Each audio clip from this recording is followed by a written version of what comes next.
Hey there, StarCraft fans! It's Falcon Paladin coming at ya with yet another edition of the Falcon is Unemployed stream. Day number, let's say 6 or 7, somewhere around there. Still looking for jobs, applied to 5 jobs this morning, and it's time to stream. Sorry for the confusion. I thought I had scheduled this for now, but apparently I put in an hour earlier for the schedule on YouTube, so I apologize for that, but we are here now. This week is going to be a more friendly stream to people in North America. Well, just when they get off work. I was pretty much already done last week, so we're starting a little bit later so people can get off work, get some dinner, and then sit down to Falcon Paladin. And I know it is late in Europe, but next week it's going to be the European-friendly stream, okay? All right, what's up, Rocket? See, Rocket's from California. He can watch it today. So I apologize to Jacob and Psychonauts and Fared and $1 Veal and Vincent and Canyon, who I worried, and Arcadiox. We are here now. And Nemo Noom's here as well. And Psychonauts, what's up, dude? It was not a time conversion issue. I just screwed up, man. It did show up in YouTube as I'd scheduled it for an hour ago. So it wasn't. I just put it in wrong. I mean, I probably tried to schedule it after I'd just done 7.5 hours of streaming yesterday. And then I was like, click this, schedule this, blah. And then it like went and collapsed. So I probably just screwed it up. My bad. What's up, Jeff H? Yeah, let's do some Brood War. Let's do some Brood War forever. Psychonauts is like, just take the out, man.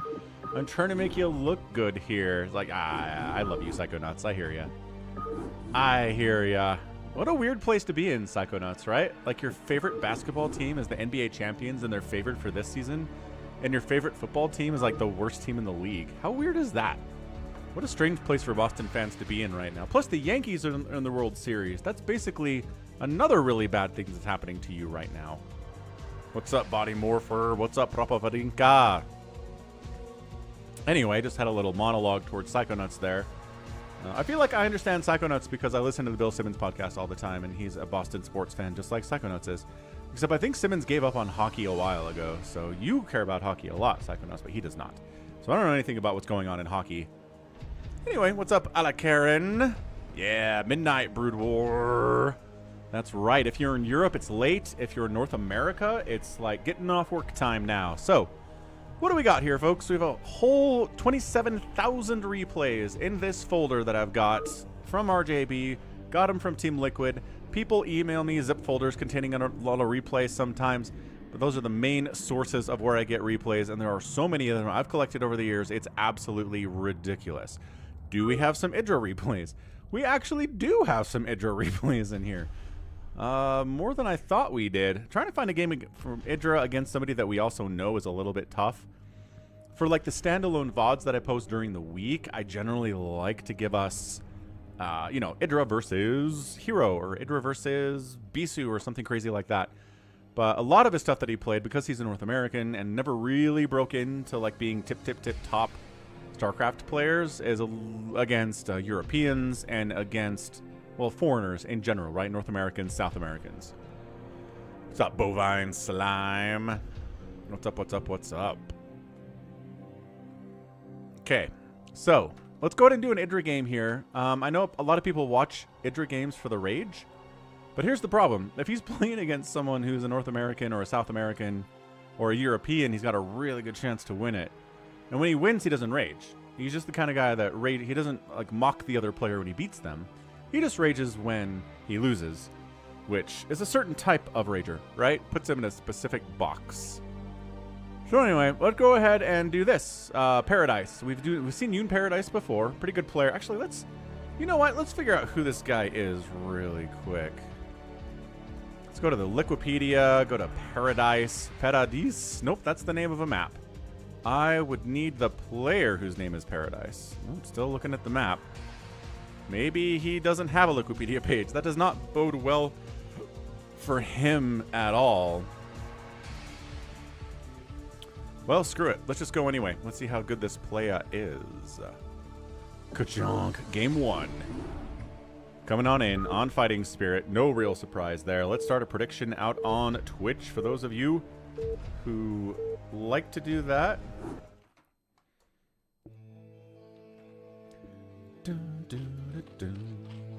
Bam. Prediction up. Let's rock. Bottom left. Do we do green against? I guess we do green against teal. Bottom left, it's going to be a green circle player. It is Paradise. Yoon. Paradise in particular. Bottom right is our guy Teal. He's Terran. It is IdrA. Maybe one of the best foreigner players in the history of Brood War. I mean, obviously at this point, Boneth and Gypsy and DeWalt are way better than IdrA ever got, but he stopped playing around 2015, 2016 or so. Oh, cool. So Jeff got to go to the Utah Hockey Club versus the Bruins game in Salt Lake on Saturday. That's pretty neat. And the Bruins lost. Dang, why is the Utah Hockey Club good? They're just the transplanted Coyotes, and the Coyotes were hot garbage. Like, their fans weren't going to their games, they were losing all the friggin' time, and they relocate to Utah with the same roster, and they're winning a lot? What the heck's going on? Hockey's crazy, man. Terror the Overlord scouting up the top left, trying to see what is what, and the answer is nothing. There's nothing over here to see. Not a speck of Terran at all. Steve the SCV scouting out as well. And the Bruins just aren't looking good this year. Fair enough. I mean, I would just expect the Bruins to be a better team than the Utah Hockey Club by a measure or two, but apparently not. So good SCV scout coming down the correct direction. Might actually get here in time to block this hatch. 2 drones coming out, one for scouting, one for expanding, and he sees it. He knows it's an expansion time and says, "Ha-ha, sucker. You don't get to expand," but 2 drones fighting 1 SCV is going to win the day. Eventually. Come on, Paradise. Paradise. Paradise. Like they call it in Attack on Titan. Paradise. Finally gets it down at 470 minerals in the bank. He gets the expansion down. Absolutely horrendous. Annoying stuff. Gets a pool down here too. And sends a drone out for scouting. All right, IdrA, what are you up to? No gas. Just a Rax. Probably going to go for an expand after this because he sees the Zerg player's pool is not even halfway done yet. He'll be totally fine to defend an expansion. That was the information that he wanted to get. What's up, Leon? Psychonauts expects a playoff berth for the Bruins. Well, holy crap. Then you'd expect the Utah Hockey Club to make the playoffs too. Yeah? Why don't I get stuff or points if I'm on another tab? I don't know. Sounds like a Twitch rule to me. They want you on the tab watching Twitch if you want to earn the points. If you're on a different tab, you're not on the page where the stream is. I think that's probably their rationale behind it, but that's only my guess. Macro hatch could indicate a lot of Mutalisks, not a guarantee. Right, because you want that larva. You want 9 larva available to make 9 mutas as soon as that spire pops. But you don't have to do that. This could just be for a lot of drones. This could be for droning, drone, get a third base up, etc., etc. Thank you, Michael. Appreciate it. Utah Hockey Club is the Washington football team. I mean, without a superstar, right? Like, the whole reason the Washington football team's doing well is because they've got a good young rookie quarterback who's killing it. Jaedong Daniels is on fire. I'm not sure if there's anybody on the Utah Hockey Club that you could consider that, right? Unless there is some young stud that I'm unaware of because I don't pay any attention to the team at all. What's up, IPFFF Food? That's right. It is IdrA. Oh, it only happens in my channel, says Leon. What the heck? I do not have an answer for you on that one. That's really strange. Man, I am really ghosty today, huh? One of these days I'll figure out the ghosting. Not today, though. Ah, the Western Conference is deeper. Okay, that makes sense, Psychonauts. All right, enough hockey talk. We got the 2 racks. We got the refinery. We're worried about maybe Lings showing up, but our guy, Paradise, is just... He's chasing Steve the SCV with Lings, and that's about it. Steve sees the lair timing. He knows where it is. He knows when to make an engineering bay. And bam, SCV sniped. No more information from you, but actually wasn't able to see the second gas timing. He would have really liked to get down here and check that out. Clayton Geller and Dylan Gunther are our Jaedong Daniels for the Utah Hockey Club. Adun Toridas, Jericho. What's up, Mad Doctor? How you doing? How you doing? That's right. It's a Monday stream for unemployed Falcon. Spent the morning applying to jobs. spent some time with my kids because they have the week off from school this week. And it's been a really, really nice day. Read some Horus Heresy book as well. Alright, IdrA got his medics. Got his Marines out. Stims coming in. Engineering bay timing to deal with the Mutalisks that are definitely on the way. We'll keep an eye on how much Larva is being saved up here. This second gas timing indicates that, yeah, Paradise wants to go for 9 mutas to start, and then another couple ones for a full stack when he's harassing. This is not going to be 5 or 6 mutas. This is going to be more than that. So you definitely want more than just a couple turrets you would need. Normally, you're going to want 3, 4, maybe 5 turrets per base. It can get really dicey and the mutas start coming in mass. So yeah, saving up gas. There we go. Saving up some minerals here. Larva kind of being saved up here too. Yep, 2 larva here at the natural base. The macro hatch has 2 larva. There's 3 at the main. Sharking around down here. What's up? And this is going to pop. And he's got enough supply. And he's almost got 9. This is beautifully. This is lined up really nicely. As Lings try to jump in and get something done. No. Does not work for them. What's up, Ramon? What's up, Vincent? Yep, 9 Mutalisks starting at 6:20. Absolutely on time. On schedule. Here is Paradise, and maybe going to set up for a 3rd base behind this Mutalisk harassment. Got us sunken up. I don't know why he was worried about a Vulture. I mean, definitely not doing it, but I guess better safe than sorry, right? Get a creep up. If you see a Vulture, sunk in it, but for now I think we're fine. And might need it for base defense anyway, so it's not a massive, stupid investment, but it's an investment for sure. Okay, here goes nothing. The Mutalisks are out. There are 8 of them. There should be a 9th one coming. And he's this way. Where are we going, guys? I think he's trying to stack them. And it's not quite working out for him, but okay. Yeah, see, 2 turrets there. 2 turrets down there. Another one on the way. Yeah, see, 5 turrets. 1, 2, 3, 4, 5 turrets at each base, like I said. Because this is an investment of Mutalisks. This is not... We're going to make a couple mutas. Get into Hydras. It's a lot of mutas. That said, Lurker Aspect is getting started. This Paradise player is really on top of this. He knows he has enough mutas to keep IdrA at home. And then he's getting Lurker Aspect incredibly quickly too. He's getting a 3rd base behind this. IdrA can't stop that. There are too many Mutalisks for him to stop that. And yeah, he just went 9 mutas and then he was abandoning muta production. What a weird idea. So yeah, our guy's down here. I mean, he needs to be really careful because he can't replace these Mutalisks, right? One of them dies. Oh, just kidding. He is actually replacing one. What's up, Wyhas? I got put in the bad sports lobby in GTA. What does that mean, Wyhas?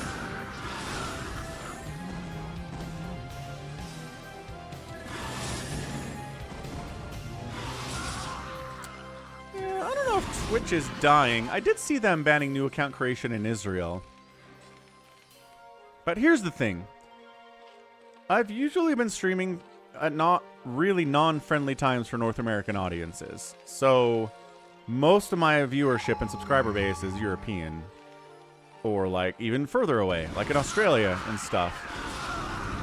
Yeah, this Mutaflock's is getting wrecked a little bit. So I think it's going to take some time to get as many viewers on Twitch, especially around this time of day, just because, you know, people follow me because I'd be streaming at a friendly time for them. Anyway, I was misbehaving, so they put me in detention. Ah, Wyhas, I hope you learned your lesson, sir. Important that we learn our lessons in life. Got a hive coming in. Got Lurker Aspect done, defending the 3rd base with Lurkers, defending the natural base with Lurkers.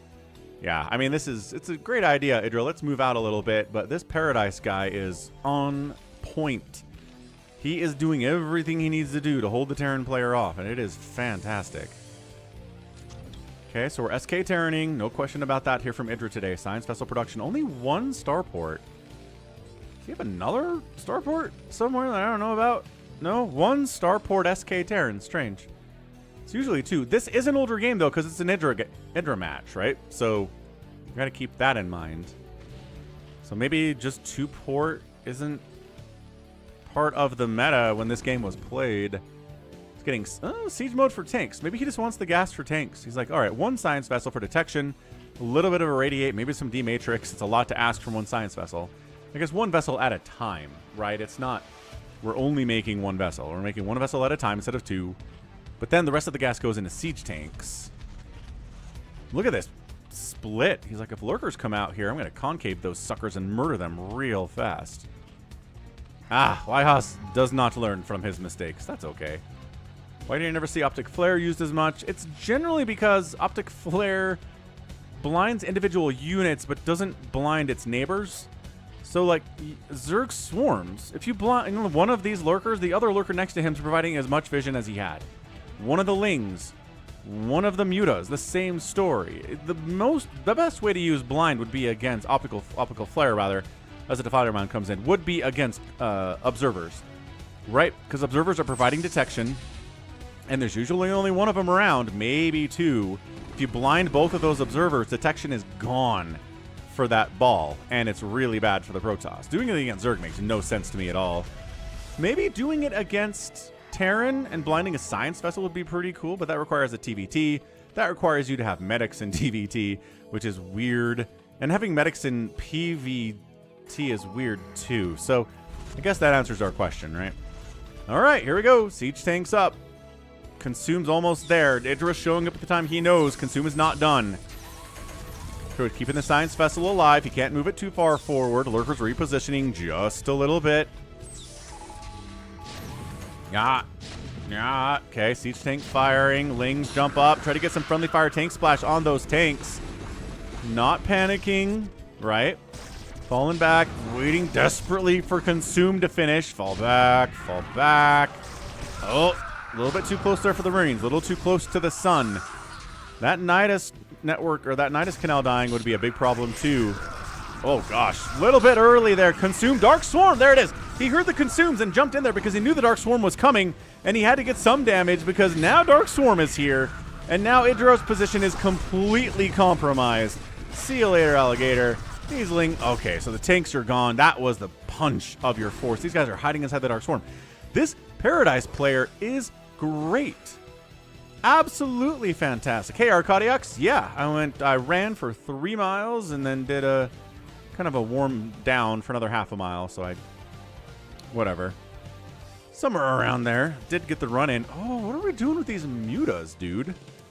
I thought we were done with Mutalisks, but this man is secretly adding Mutalisks into his composition while also getting all of this stuff. He's got an Adrenal, he's got Hive, he's got Lurkers, he's got Dark Swarm. This is crazy.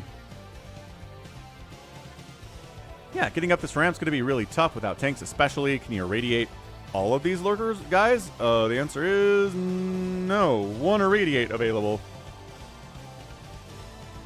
Scourge. No, one Scourge gets picked off. Paradise trying to make progress out onto the map. A little late on the Dark Swarm.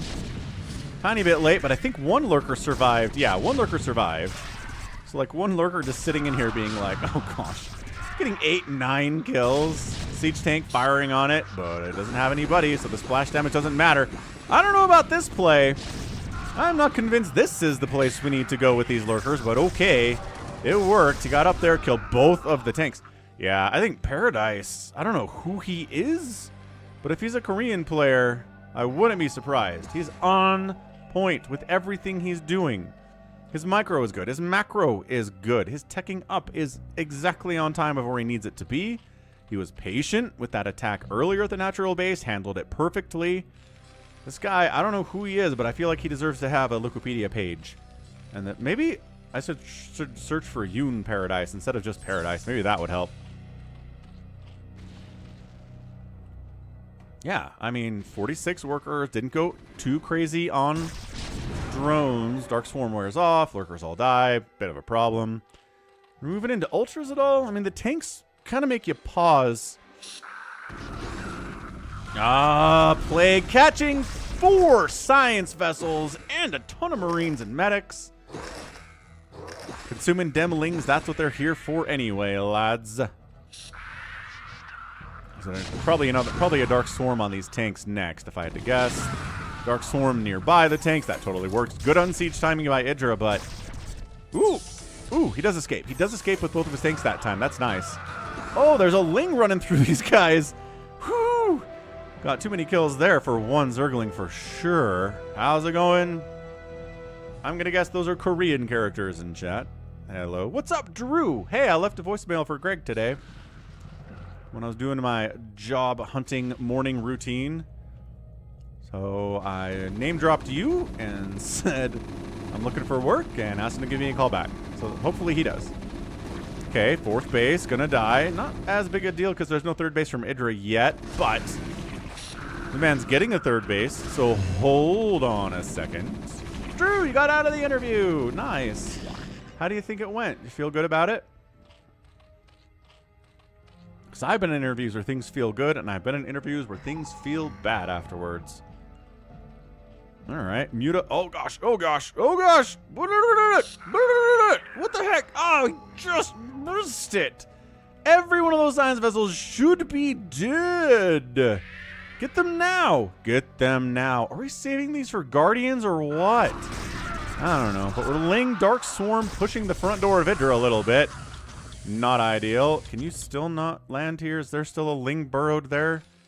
No. I don't think he was even burrowed there. Oh, science vessel wiping that out. Oh, he got him. He got those science vessels. No, he didn't. Oh my gosh. How does he not have these science vessels killed? He's got a group of mutas ready to jump on those suckers. Okay, IdrA does land the third base. So he's on 3 bases. New fourth base coming up left side by Paradise. Dude, these science vessels are so far out in front. Oh. Ooh, that does sound like it went well, Drew. They didn't ask you if you had any questions. Huh. That is interesting. They usually do that. All right, lurkers, burrow in, idiots. Okay, he's going to burrow in and get like a spine off. But this is where it's bad, right? Dark Swarm is good on the defensive side of the map, but on offense, it's exceptionally powerful, especially against Terran. Oh, IdrA's natural base. Looks like it's in a lot of trouble, folks. SCV is evacuating up to the third base. Ling's getting into the main base, but getting shut down pretty easily there. Command center gonna be killed, if not put immensely on fire. Paradise expanding to the 6 o'clock. 2, he's got to defend against this attack. Now he's gonna be okay here. These science vessels are really injured. Oh, re-plaguing. Some of them are pre-plagued, but some new ones have joined the plague party. Like this one in particular. And nope, somehow not that one. Don't know how exactly. Yeah, and this is where you want fire bats, says Julian. Exactly. Dark swarms are up. Fire bats are here. We're not fighting an inside dark storm, but that's okay. Dwark storm? Dwark storm.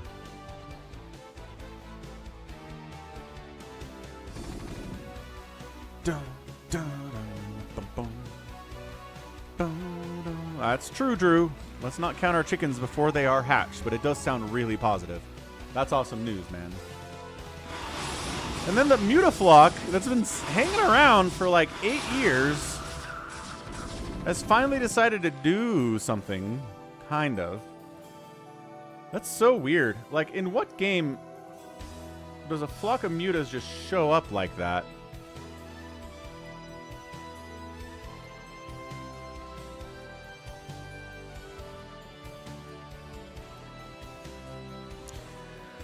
So this base is really vulnerable. There's nothing at it, though. This base is pretty vulnerable, too. He is putting drones there at the 9 o'clock position. Nidus is looking good. But I consider learning Korean. Well, here's the thing. I spend my mornings looking for jobs and going to the gym. I'm going to spend my afternoons casting StarCraft for 4 or 5 hours. So I pretty much am full-time jobbing myself as it is. I don't have a lot of time to do other things at the moment. Plus, I've got 3 kids, so that takes a lot of time, especially in the evenings. So no, not going to learn a new language. Absolutely not.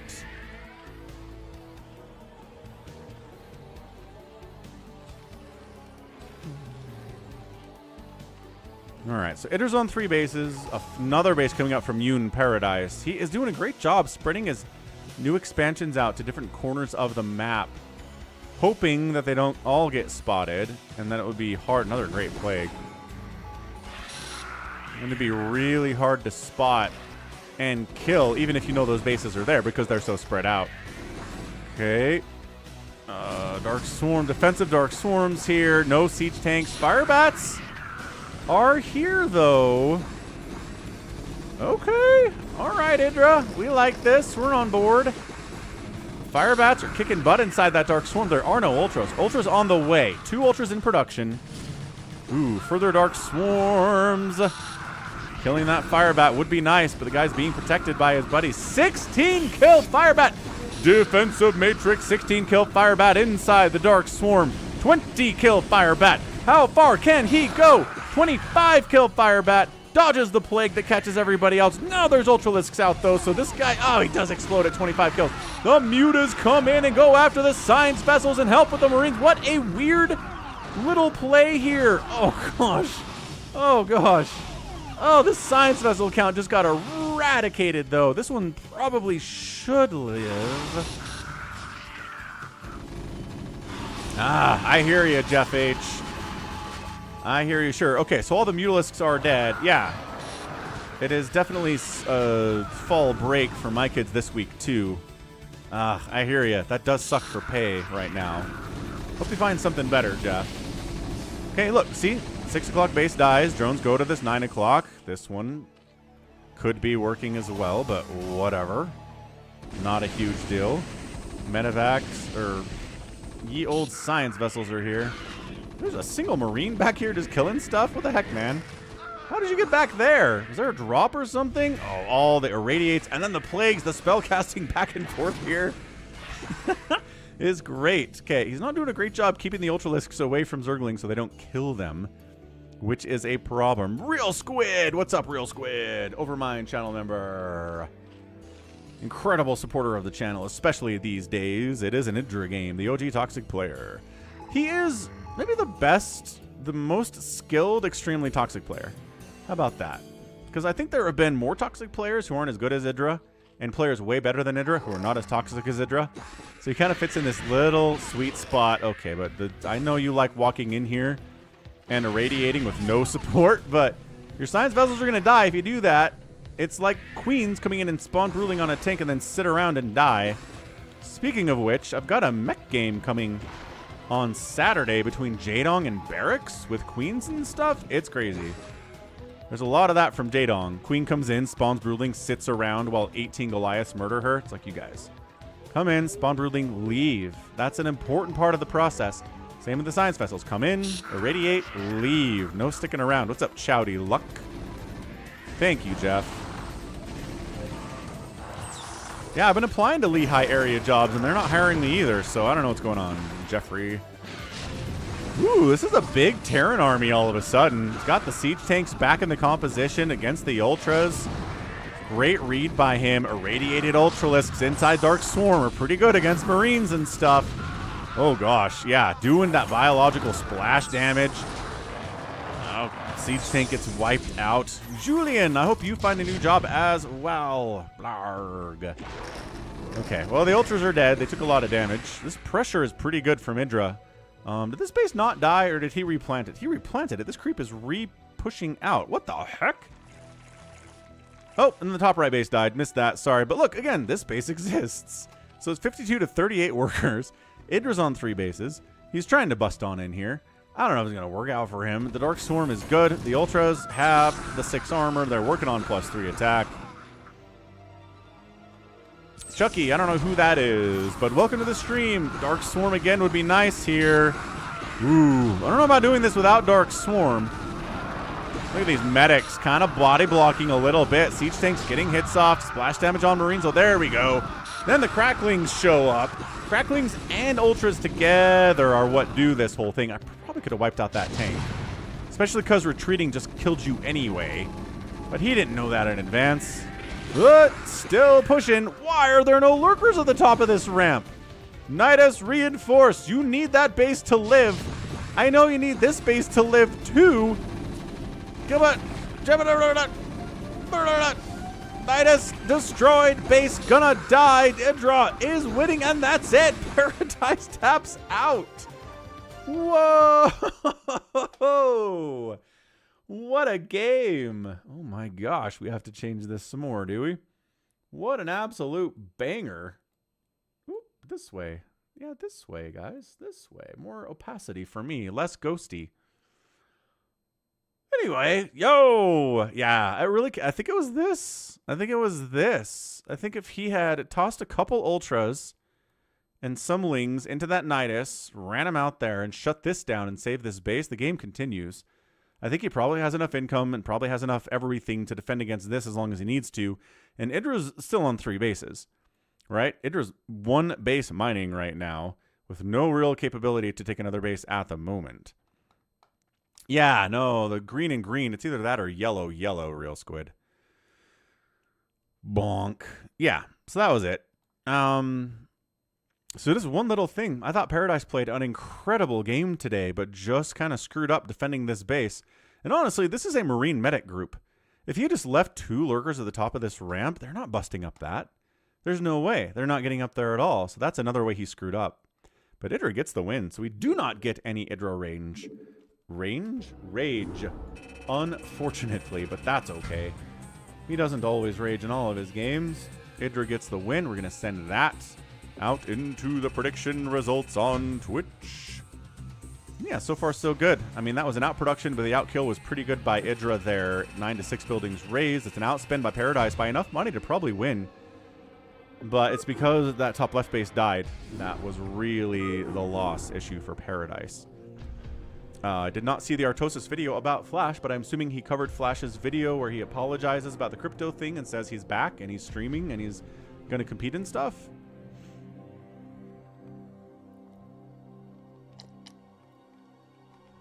Because, yeah, Flash is back. It really sounds like he's at least, I mean, he's going to be competing in other major tournaments and premier tournaments, and hopefully we can get him in SSL 2. Because that's what I want out of Flash, is just him to compete in SSL 2. I'm not sure I really care about much anything else at this point from him. He's playing well, right? He was #1 on ladder at some point. Recently, even. Alright, so let's find another IdrA. We'll go another IdrA replay here to start this thing off.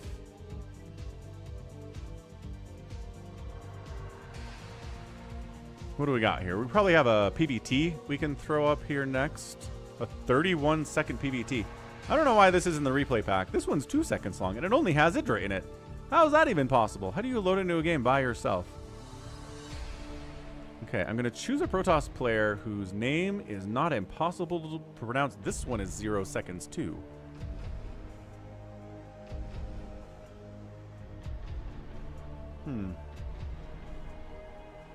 Yeah, no. I mean, Jaedong at his peak, 100%. This is a 5-second TvP too. Best Zerg player ever. I gotta come through and clear these out that are 0 seconds long because they are clogging up this folder, and there are more of them than I thought. What on earth are all of these like 2-second, 0-second replays in here? Wherever I got this folder from, it was not well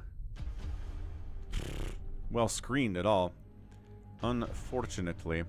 All right, so looks like the best PvT we've got is like a 20-minute one. Where's that? 21 minutes on Fighting Spirit against Soon. I have some fantasy replays in my 27,000 replay folder. Yes. Yes, indeed I do.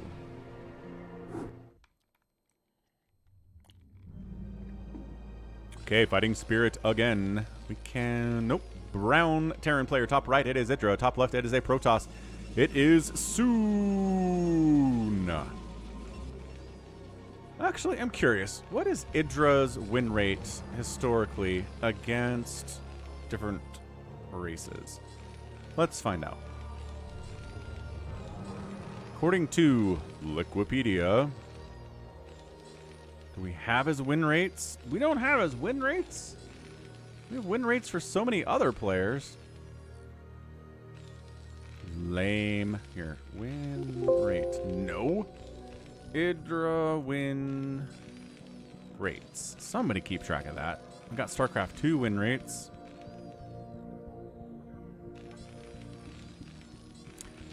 Boo. All right. Well, we don't know.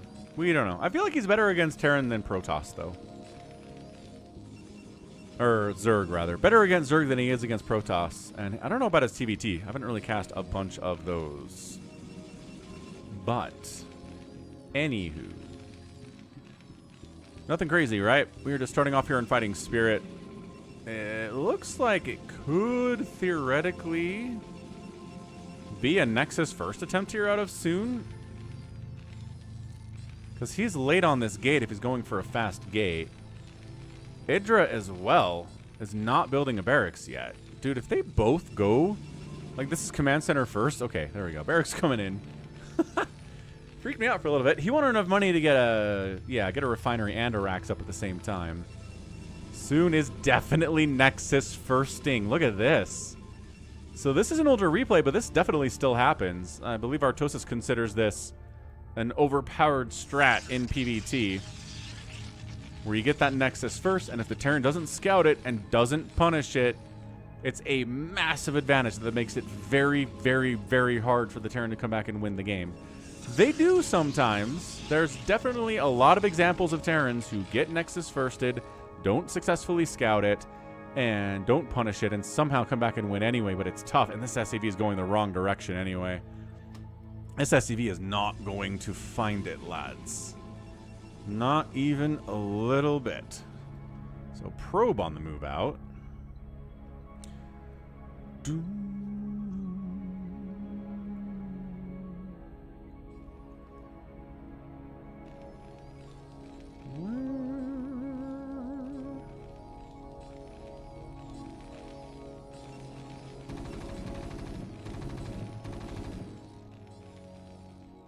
I should change my streaming schedule for this week out on Twitch, because I don't know, do people pay attention to that? Do people look at the streaming schedule for a channel and be like, oh, he'll be streaming at this time, I'll be back for that? Or maybe not. Where on earth is that thing? Twitch's user... Ugh, like user interface is bad. Don't like it. Don't like it from a creator's perspective for a lot of reasons. It's really hard to find the things that I want to find sometimes.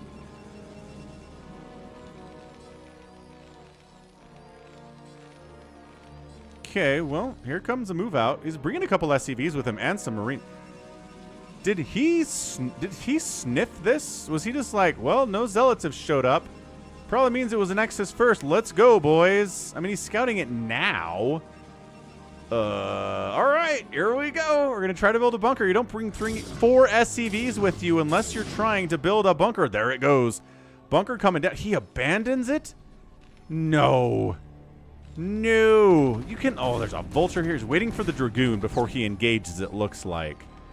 All right. All right. Couple Dragoons. Get out there. Zealot. Getting a couple hits off on a Marine, but the bunker, you waited too long soon. He doesn't have singularity charge. He can't even fire on the bunker. Okay, I don't know. I do not think just starting singularity charge now. That's horrendous.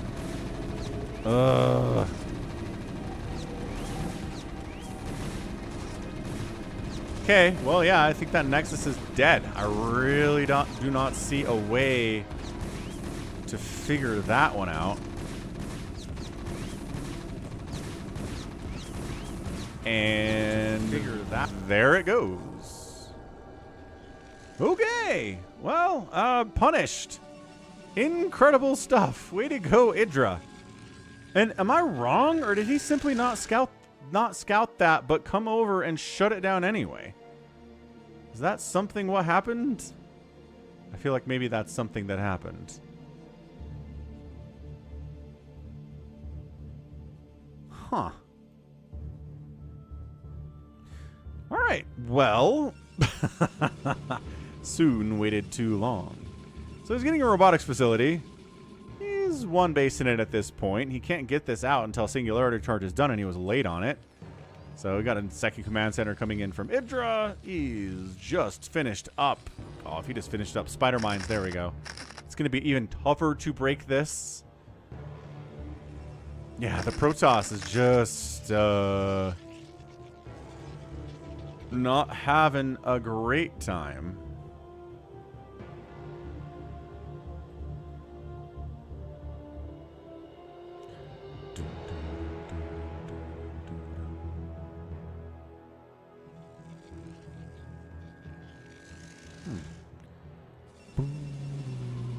Julian says this game is over. Went for the risk, failed miserably. Now the Protoss is in trouble. What's up, Gerald? Good morning. Welcome to the Brood War, the Falcon Paladin unemployed at Brood War stream.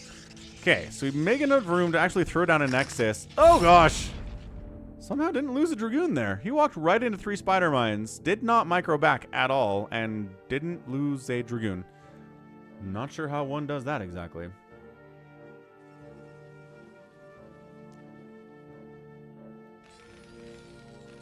Okay, well, are we dropping? Nope, just getting obs. He's just getting obs. He is just desperately trying to get a second base out here, but it really has no indication of dropping, I don't think. He doesn't, at least not Reavers. So, IdrA, still on 1 fac, mind you. He's just producing off of 1 factory and 1 barracks. I mean, they're not even producing off the barracks because the barracks is floating. But here come the Dragoons. They're like, are there more Spider Mines? Quite possibly.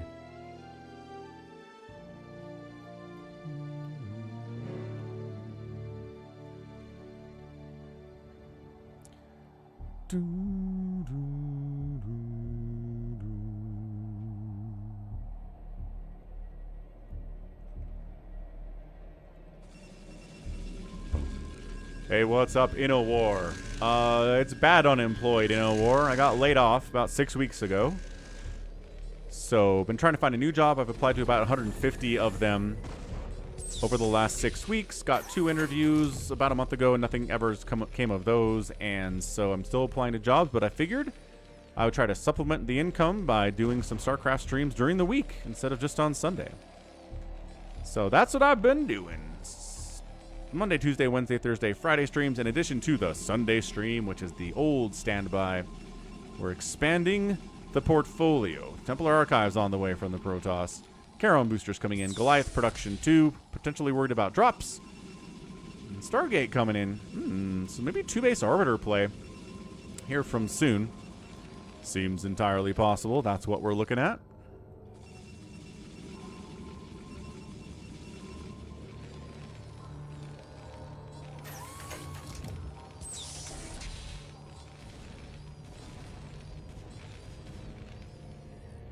More Spider Mines getting laid. We don't have Vulture speed yet. That's weird, but I guess you can kind of delay that for a while. Not really much room for Vultures to get stuff done there. The Protoss army is just camping this natural base like crazy. That was a scan. Scanned the main base, saw the Stargate, saw the Templar Archives. It was probably like, nah, probably Arbiter, probably not Carrier, at least not yet. As a Terran, you always need to be very aware of the possibility and potential, or possibility, as my brain wanted to say, of there being a Carrier to tech switch at some point out here. Teach English is a new job. I have taught English before. But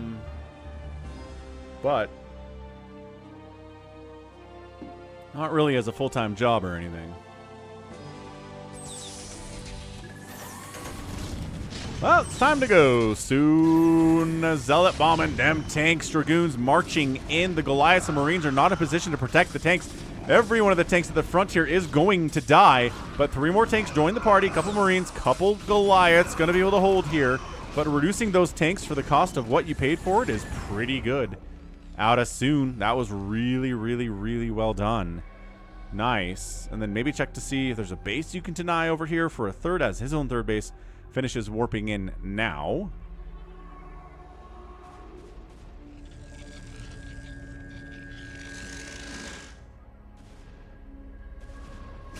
Yeah, so turret gone. Engineering bay going to take some shots too. Might as well kill that. No more turrets for you until you build a new engineering bay. That sounds cool, Drew. Chemistry tutor. Dang, you're in tech and chemistry? Those are complicated things. You're a smart person.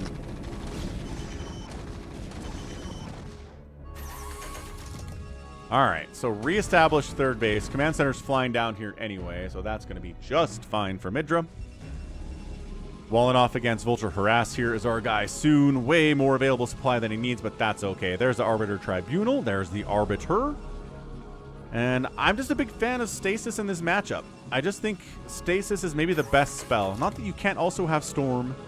Not that you can't also do Reaver stuff. But I feel like Stasis just has the biggest overall individual impact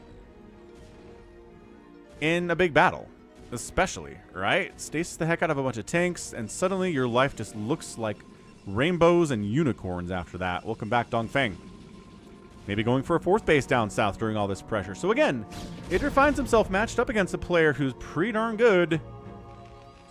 Pretty darn good. He's recovering well from losing that Nexus early. Sharking around. Look, he even escorted this probe down here. That's fantastic. Scans in, sees nothing but more gateways coming in and says this is not a carrier transition. Absolutely not even close. So trying to Zealot Bomb. Yeah, it's just 2 tanks up here. Oh yeah, easy. Both Zealots live somehow too. So they get in, taking down SCVs. The army's not too far to respond here by IdrA though. Sends them up. Trying to get up this path is a little bit annoying, and they were a little bit close enough to shut that thing down. So, all right, backing it out, backing it out. Electrical engineering, definitely one heck of what happened here exactly. There was a Dragoon down here. Did it get Spider-Mine murdered? Okay, I gotta figure out what happened there then. Hey, Bunk! Thanks for 6-month resubbing with Prime. Awesome stuff.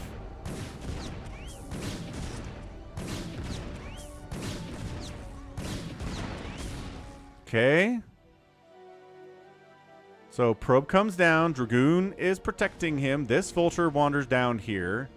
Dragoon goes, get out of here, Vulture guy. I hate you. Before this all happens... Then what happens down here while we're watching what's going on at the 3 o'clock? Yeah, he doesn't target the probe at all. Oh, like 3 vultures screwed down here. Crazy. Hey, Bunk. Good day. Good day to Canada. Yeah, I definitely like to see some more North American faces here during the weekday streams when people have work and they still want to watch the StarCraft. That's what we're trying to do the streams during this time of the day. Right, so then this thing all happens. Wop, wop, wop, wop, wop, wop, wop, wop, wop.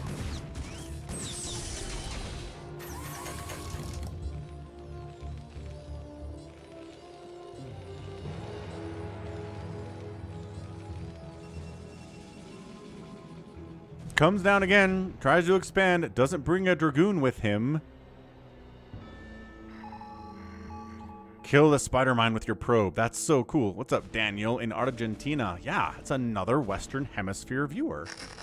See? Time zones. What are they all about exactly? Oh, probe dodging, squeaking.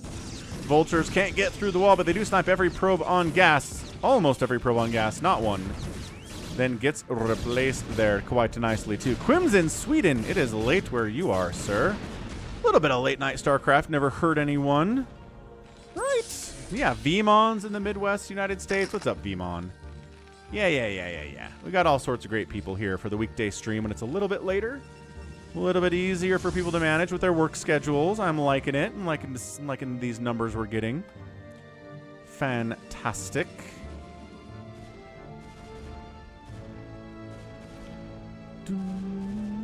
All right, big old 150 supply army from Soon moving out. 142 supply for IdrA. He is supply blocked, which is definitely problematic.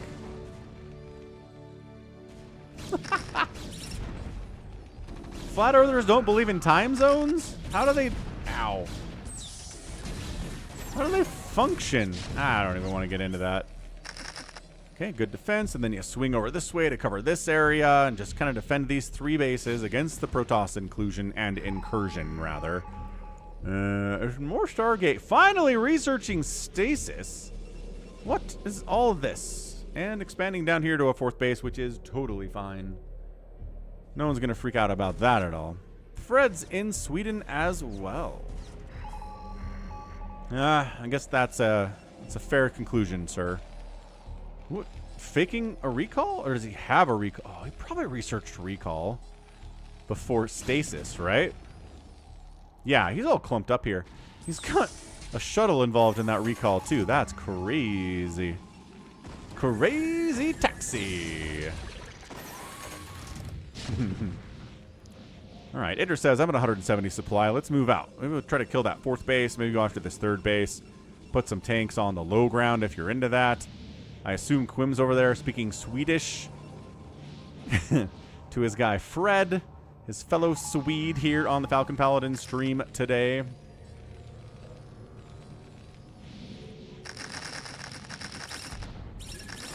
No, I don't think the Arbiter got an EMP. I'm pretty sure the Arbiter had 150 energy when I looked at it. Maybe it did. Oh, this is bad. Do not attack here, Protoss. Okay, well, you did stasis. A bunch of your zealots are bouncing around behind your dragoons like idiots. But let's fall back. Yeah, good. Fine. Little zealot bomb. Kill a couple tanks there. No big deal. Fall back with everything else. Okay, well, 4 bases rolling here from soon. Are we double pumping Arbiters off of double Stargate today? Not something we see a lot. Oh, Spider-Mine hit kills 5 Dragoons. 1 Spider-Mine hit wipes out 5 Dragoons. Now the Terran's chasing the Protoss all the way back. No meat on this bone. Trying to snipe down a science vessel. Can't even quite take that out either. Okay, this is looking real bad for Soon all of a sudden. I liked what he was doing, but then he couldn't get his 4th base down in time, and now I think he's in a lot of trouble. Well, we got reinforcements coming in. He scans. IdrA scans. He's just in full retreat mode. You can't just... Okay, well, he's just going to do this. No, he's coming back. He's turning around. He's trying to fight IdrA's army. It's kind of spread out and splayed out across the entire center of the map here. That's a little bit easier, nevertheless. Okay, Science Vessel is almost dead. 1 shot for the Science Vessel. Blood for the Blood God. There we go. Science Vessel for the whatever.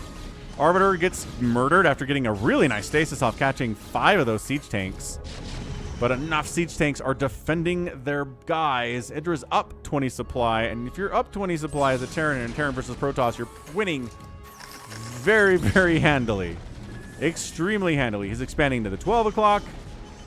Yeah, that's it. We're done. These guys get wiped out. We're trickling zealots in 4 at a time from the main base. That's not enough to accomplish much of anything. And IdrA's got it. IdrA's got this in the bag. Like, this guy, seriously. Kind of on fire today. 2 games in a row getting that win. The magic of Storm will save us, says Soon. The magic of Storm will save us all. And then it doesn't really. EMP tossed down for good measure, but everybody's dead anyway. Stasis trying to save us. Yeah, the EMPs have been good here from IdrA. So yeah, top base landing, 4th base for him, natural base dying for Soon. You could send like a tank down here and wipe this out. Send the tank down here, kill this too. But I don't think you need to. I think if it was a higher level PvT, I think if IdrA was better, and I think if Soon was better. Let's just say IdrA should probably split some tanks off. Go after those other bases, because there's going to be a lot of dudes coming out of that main base. It's going to extend this game a little bit, but if you send 2 tanks down this way, 2 tanks down this way, suddenly the income for Soon totally dries up. And then this game is over. But as it stands, look, enough production off of the 5 bases he's rolling with to get enough dudes out here. He saved his natural nexus somehow. The thing's got 150 hit points, so I mean, look at it and it's going to die. And then Soon on the counterattack up at this 4th base of IdrA's, but then these guys all swing in and murder everything. Yeah, I think these vultures could probably wipe out the Nexus if they target fired it enough. They got +3 attack, and there's enough of them. Oh, trying to focus down the command center, going for the non-guaranteed damage. Okay, not getting it because you went for the non-guaranteed damage and didn't get any damage as a result. I mean, I guess a couple tanks died on the way out. But 150 to 120 supply here. I mean, this is death at its worst.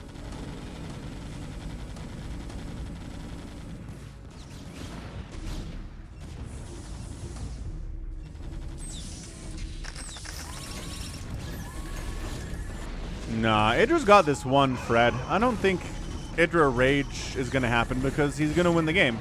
So yeah, I mean, there we go. Like 4 more siege tanks show up. He was barely holding as it is. Nexus goes down, no real surprise there. And then you just kind of sit here, fire on the high ground, say, hey, come down this ramp. There's 20 plus 3 siege tanks down here, and then you can die.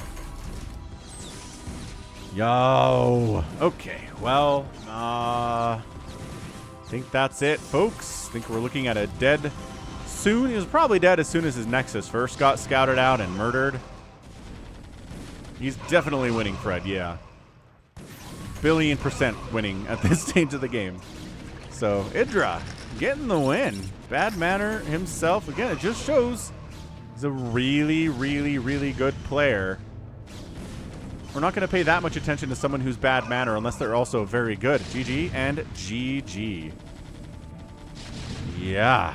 All right. That's another win for IdrA. 2 wins in a row. PvT and a ZVT.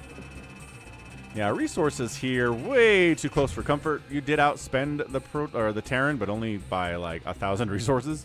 So, not going to work out for you. Not really going to work out for you. Oh. I didn't start that. Oh, yeah, I did. Wait. I didn't do a prediction for that one.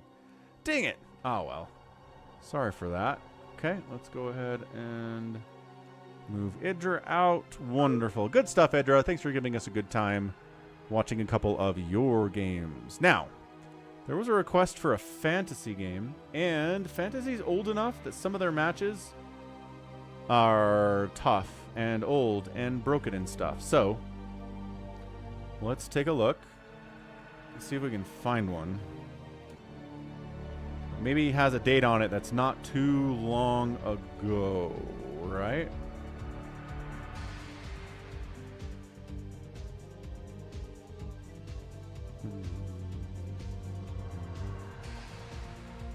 Okay, here we go. We got Jaedong versus Fantasy. That's pretty crazy. I think that's an RJB replay, too. We got Light versus Fantasy. We have... Man. Some of these folder paths are crazy long. Fantasy versus Brave. Fantasy versus Go-Go. Hey, Dongfeng. It's 5 p.m. So it'll start tomorrow, an hour before now. Is what it is. I'll get the schedule right this time. Okay. Flash versus Fantasy. That's pretty fun.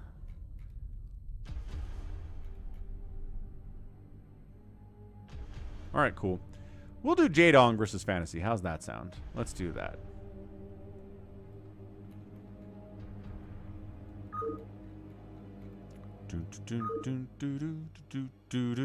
Let's get this ball rolling. Jaedong and Fantasy, 26-minute Jaedong versus Fantasy on Nemesis. You got it, Dongfeng.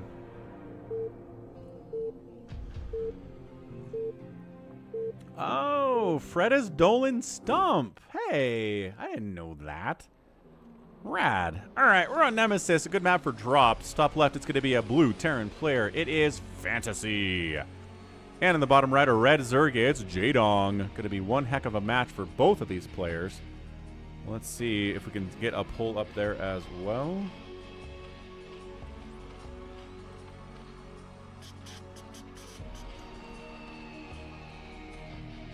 Cool.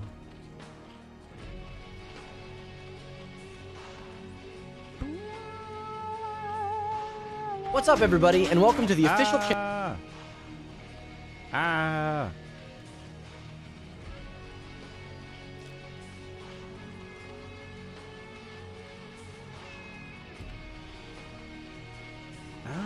There is this schedule. Okay. Let's update the schedule on Twitch a little bit.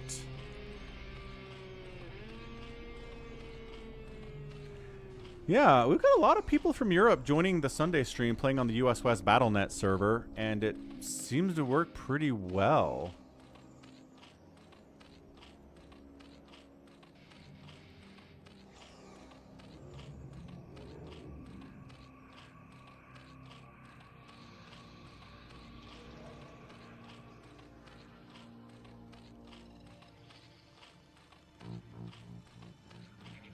Hold on 2 seconds, just updating the stream schedule on Twitch in case that's been throwing people today as well. Got to give people advance warning.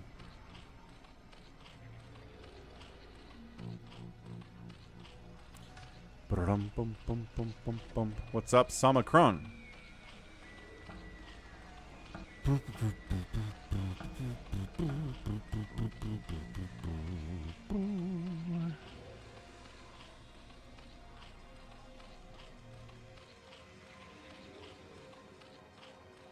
Yeah, a Bisu Jaedong, I can probably dig one of those out for you, no problem at all.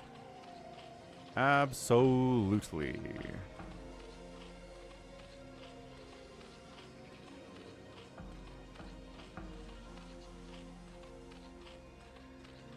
Okay, good. Got it taken care of. All right, what are we doing in this game? It looks very much like a hatch first tier from Jaedong. Giant 4-player map makes a lot of sense. 1 racks into an expand tier from Fantasy. Bam, expand timing there is good too. Drones scouting around, Overlords poking up, checking all these darn places. And ooh, he does get a fast third in here too.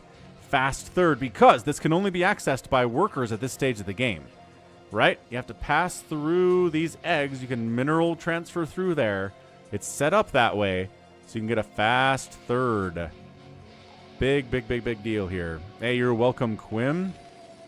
You're welcome to Sweden.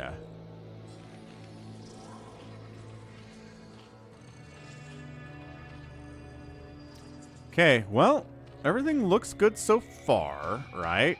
Drone poked out, saw what was going on. The gas here from Fantasy. We'll see if he throws down a factory here. Or makes another racks. He's got... It looks like to me like he's saving up for a factory, but I could be wrong. I do not play a lot of StarCraft, Dongfang. Not a lot of Falcon play StarCraft replays out there all that recently. And it is a factory, so pretty quick fact here out of Fantasy. Is he going to try to mech this thing? That is what we'd like to find out together. But yeah, drone. 100 gas goes to Alair. Second 100 gas going to Metabolic Boost. Everything is looking real fancy here. Trying to check to see if there's an Overlord up here they can take care of, or just opening this door, locking this door. Right, that's the thing about Nemesis. So you kill both assimilators and it locks the door on you. You kill the eggs and it opens the door for units like Marines. So we'll see what his plans are over here. Ling pops in again to see what's going on. Doesn't really get much information at all. And that is a starport. This could be a two-port Wraith opening out of our guy Fantasy here. These Lings really want to get an idea of what's going on, and they just don't. They simply do not have the faintest of ideas that there's a starport coming up right now. Spire's on the way. Muta's good against Wraiths, absolutely, but the Wraiths will show up first.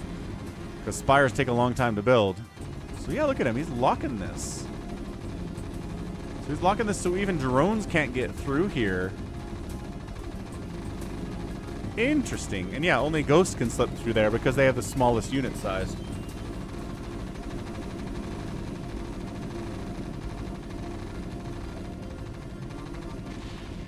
Okay, well, there you go. Locked up tight.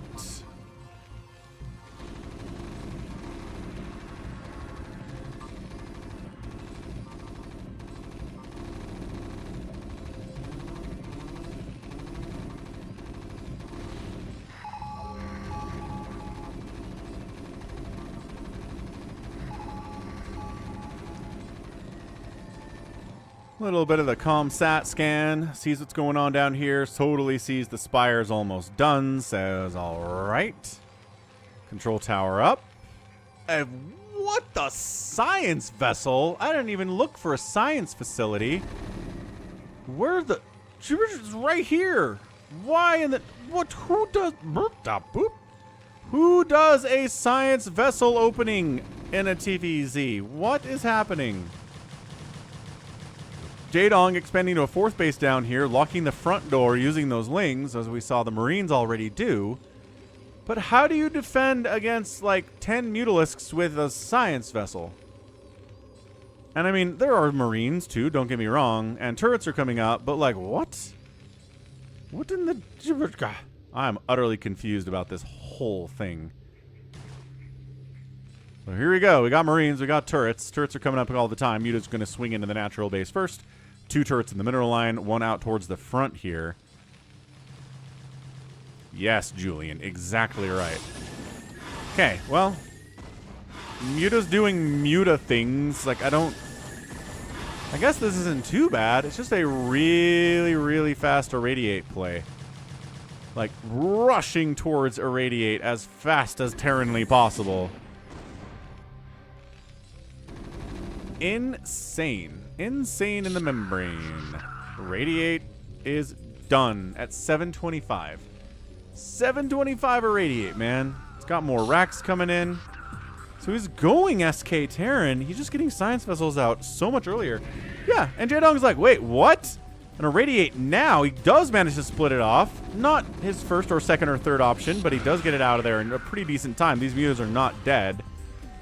They are fairly injured. Lurker aspect almost done. A Hive's coming in at 7 minutes because this is how fast you can do it with a fast 3rd. And a pretty fast 4th. Not that the 4th base is providing any value right now. But nothing to do with the Hive timing, really. Not really.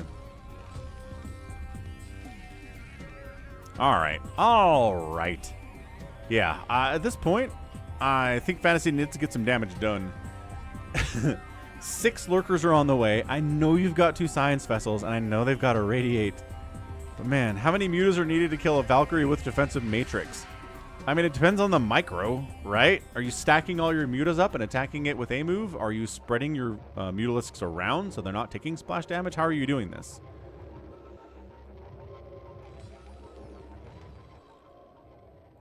Matters a lot. Am I still ghosty? Oh my goodness, I'm still very ghosty. Sure am. This is Jaedong, Fred. This is Jaedong versus Fantasy.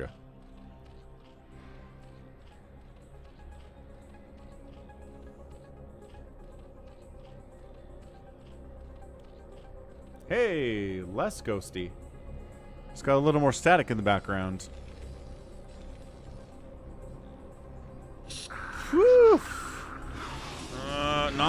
Oh, good science vessel connection on that, with that Scourge. Really nicely done. Adrenal's coming in, consumes on the way. I mean, Jaedong is just going to be a full power tier 3 Zerg here in about 10-30 seconds. 10-30 seconds. Oh yeah. Okay, pushing up. Here comes Fantasy. Got those science vessels out early for a reason. And it was maybe not to get sniped by Scourge immediately. Okay, awesome. Overlord down, supply blocking Jaedong at this really terrible junction in the game for him. Siege tanks up. Mutas losing a Mutalisk for nothing. Scourge do nothing either. Science vessels out front are radiating some of these lurkers trying to buy time. Sunken's getting good hits off. New lurkers are coming in. Yeah, take that, Sunken. Die, die, Sunken, die. Okay, lurkers going down. Scourge, no connections there. Great micro from Fantasy. Really nice there. Falling back during the chaos is not easy. Muta's dead. Okay, maybe don't throw away your advantage. He really wants to just get this now. There you go. So he wants Nidus. There's 2 Niduses here. They're both dead. No reinforcements can pop in here now. Yeah, there was a Nidus here and a Nidus here. And yeah, this is getting behind the mineral line. This is denying all of the mining here at the natural base entirely. The siege tanks are still firing on stuff like crazy. The Lings can't get anything done. That Lurker, ooh, gets a Dark Swarm up just in time. And Fantasy loses everybody back there. Oh boy. Oh boy. Okay, not good. But reinforcements are coming in. I don't know what this group is all about. I don't know why you need this many units to defend a base that you're trying to expand to, but I guess there are some Lings here. So never mind. Probably good to have this many Marines for this very purpose. Well done. More and more Lurkers showing up all of the time. Siege tanks. Okay, unburrowing the tanks. Reinforcements aren't quite here yet. Free medics are free. Yeah, vessel count is now 5. Reinforcements coming in, but there are 4 Lurkers on the ground. So you irradiate 3 of them. See what you can do. Reinforcements are here. We're adding fire bats into the mix. It is time for the fire bat play. Free science vessel is free, though. Ugh. That hurt. That one hurt a lot. Okay, Lings jumping on them tanks. Fire bats trying to clear them out, too. Man, that last game had that hero fire bat. You remember that guy? Not the last game, but the game before last game. IdrA Firebat had defensive matrix on him. He had 25 kills. It was awesome. Ooh, okay, this guy's get wiped out. And all the medics, too. Okay, so it was a nice attack by Fantasy, but I think Jaedong has more than enough made up the ground that he lost. His Nidus is back. He didn't lose any of his bases. Some drones died, but he's at 50 workers, which is a fine, fine place to be. Fantasy got a 3rd base behind this, and probably going to easily take a 4th at this top right spawn, too. Boxer maneuver would have been good, Vmon. Scourge. Scourge. Good, good, good, good, good. Ooh, good on both players. Way to send the Marines up. Oh, gosh. Ah, 1 hit. 1 hit on a Scourge. It's got 1 more hit to go. 50% of the way there. You can set up tanks here and get some work done. You can't quite hit the hatch. Can you hit the hatch from here? Actually, I think you can if you park a tank in that situation. I have a lot of PvZs on this map. I don't think I've cast a lot of TvZs on this map, though. Metasynaptic nodes coming in. We're looking at drop ships. Like I said, this map is great for dropping. Has Plague been researched? I don't believe it has.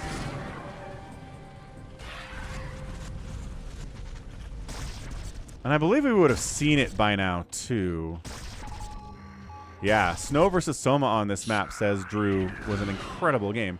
Yeah, I think I have more than 1 epic tagged game on this map over the last year or so. It's a crazy, crazy good map for amazing, amazing matches. Yeah, taking this top right base is Fantasy, looking good. All these racks are rolling. He's got the 2 ports rolling. He's got upgrades coming in. Fantasy's got all the pieces he needs. And now Plague is done, says Nibbler. It is just finished.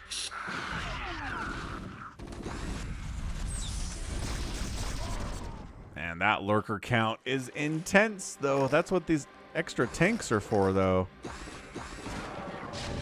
It's just, right? The Zerg's a lot scarier when they move out onto the map. And, wow. The Science Vessel death count is way too big this game. You cannot feel good about this if you're a Fantasy fan. Come on, dude. This is more of a recent replay, so he's a little bit older. But, I mean, so's Jaedong. Jaedong's no spring chicken in 2023. At least not for esports players, right? StarCraft especially just is so demanding on you, both physically and mentally. Okay, 3 dropships heading down. Ooh, this is great. This is really good. You can see this thanks to the Overlord spot up there. So Hydra is coming out of the Nidus. Marines jump in, try to snipe the Nidus.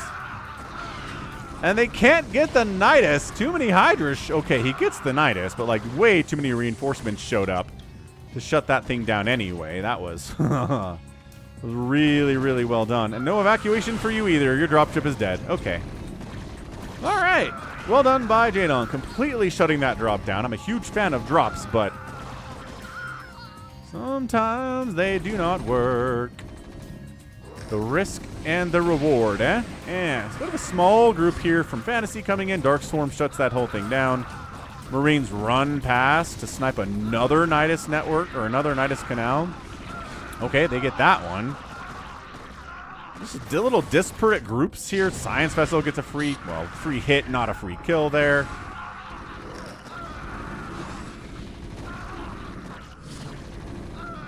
And yeah, this whole thing's shut down too. So look, Jaedong's in a pretty good place, except for the fact that he's been pinned on his half of the map for the first 16 minutes of the game. He has not really been able to move out, hasn't felt comfortable with it. He's been pressured constantly. Fantasy's expanded up to the top side, and that's really helping him a lot. 58 workers from him. The pressure is real, but as we all know, TvZ can turn on a dime, right? It can look like everything's great for you as the Zerg player or as the Terran player, specifically in this case, the Terran player. But then suddenly Ultras start coming out. Suddenly it's easier to get across the map. Suddenly there's Dark Swarm coming up at your natural base, and then you die. But all these guys got pre-plagued, and they're easily wiped out. Science Vessels are like, do we want to try to get some Irradiates off? No, those Hydras are scary for us. Run! Run, Science Vessels! Help the Marines! Help these Siege Tanks! Catch these... Bam! Catch these Hydralisks out in the middle of the map. Let's go. Good Dark Swarm there, though, and got to fall back again. And then flanking from the other side is Jaedong, who's expanding down to this space, too. I mean, he's expanding like a madman. It's really good stuff, too. Yeah, Suga. Yeah, no spoilers, but I think everybody expected amazing things from that series. The Sulky versus Snow rematch from the last ASL, right? Are we mech? We're kind of mech transitioning. No, he's just adding tanks. He's just getting more tanks into the comp. Which you do when your enemy's going a lot of Hydralisks, as has kind of been the meta over the last couple of years or so now.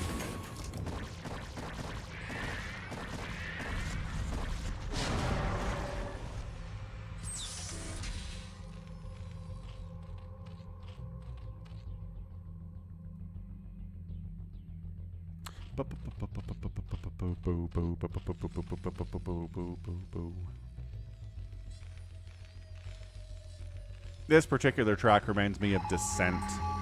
What a great game that was. Hey, Edgar, when are you going to do another Big Game Hunters? Dog with a blog. I think the non-English cast. Suga, thanks for the 100 bits. Got some bits left, the man says. I'm divorced. So no, there's no wife getting on my case. Thanks for the bit, Suga. And again, thanks to anyone who can support the channel, especially at this time of the unemployment and trying to make this a full-time streaming thing, right? It'd be pretty cool if I could actually turn this into a thing where this pays the mortgage, this pays for the grocery bills, and then I don't have to go work for the man. Although, as I said earlier, I think working for YouTube and working for Twitch is kind of working for the man. But not really. I don't know. It's complicated. Center of the map here. Got a group of fire bats. Got a group of siege tanks and marines and medics. Okay, everybody together here. 184 supply from Fantasy. This is a big, big group. Holy crap. Okay, plague. My gosh, that's a huge plague. That is an absolutely crushing plague, man. Ugh. Science vessels. None of them are previously plagued, but the Hydras hit them hard anyway. Yeah, working for the algo. Another plague all over the tanks. Oh, buddy. This is not looking good for you all of a sudden. Fantasy. He's up 25 supply, which is incredible. And, okay, but maybe you can Tank down, tank down, tank down, tank. Okay, yeah. Woof. Woof, woof, woof, woof, woof. 2 of these tanks, 3 of these tanks aren't plagued, but 2 of them are extremely, extremely dead. Sure did, IdrA. Sure did hear about Flash coming back. I just hope he competes in SSL too. That's all I want from the man. This is a drop? This looks like a drop. Good Dark Swarm Lurker stuff. Drones have to evac from the position, obviously. The Lurker doing its terrible, terrible damage. Okay, drones coming back on in. More pushing this way, though. Free Scourge are free. 188 to 150 supply. Can't quite get to that 65 worker level. Plague tank down. That the Zerg wants to here. This little disruption web in the middle of the map could come into play a little bit here. Yeah, Flash calls it ASL. Who are we to disagree? I know, right? It took me a while to get used to calling it SSL, but I'm pretty much there now, I think.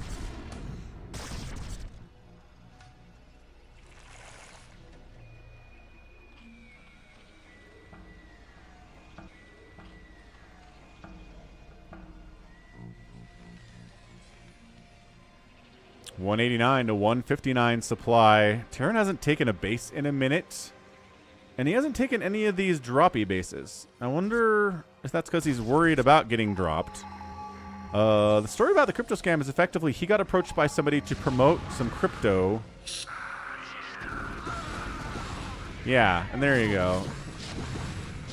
He put money into it. He suggested his viewers put money into it, and then it was a scam. Right. It is the encryption in transit. You got it. Oh, there we go. Dropping again. No Nidus here at all. That one Lurker needs to be taken down. It's got 13 kills. It's not getting taken down. As a result, this entire drop is completely cleaned up. Oh my gosh. Okay. So... yeah, I feel like Fantasy, just if he had scanned out this Lurker and killed it, this base would be dead. And instead, he kind of failed miserably with the whole darn thing. Absolutely insane. Blah, blah, blah, blah, blah, blah.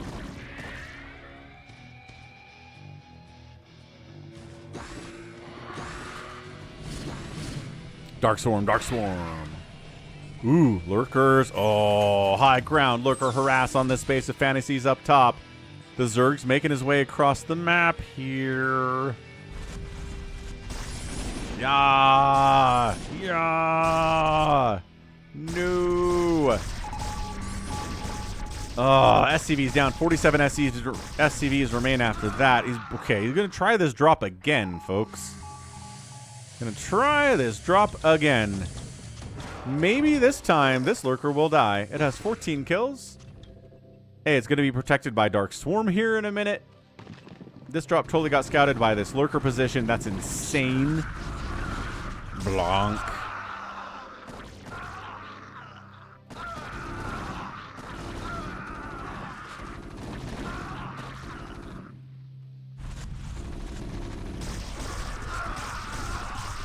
All right. Lurker's getting wiped out.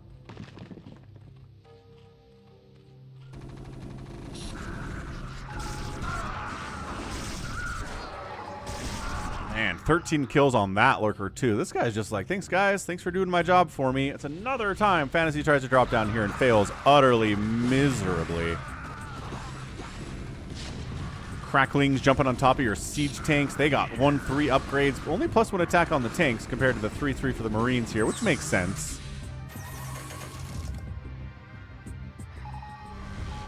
Another great plague. Defiler gets away with it, running as fast as his little wiggling motion can get him. This game is crazy, man. Oh, but the plagued unit's taking Hydra spits. Oh, man, those Hydras should have never done that well as they did. He's like, okay, enough dropping this bottom left base. What if we just kill it? Or what if all our science vessels die first? Oh, boy. Big swing around the right side. And this big drop, maybe? Lurker, go! Lurker hero, 16, 19 kills.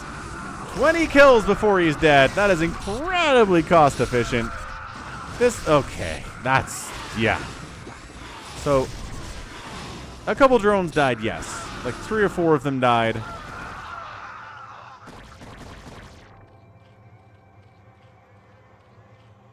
Not looking good, folks. Looking really, really bad for the Terran player. He hasn't expanded forever. He really took this 3rd and this 4th base up top quickly, and he never got a 5th base. Meanwhile, Jaedong's just like, la la la la, spending everywhere that I can.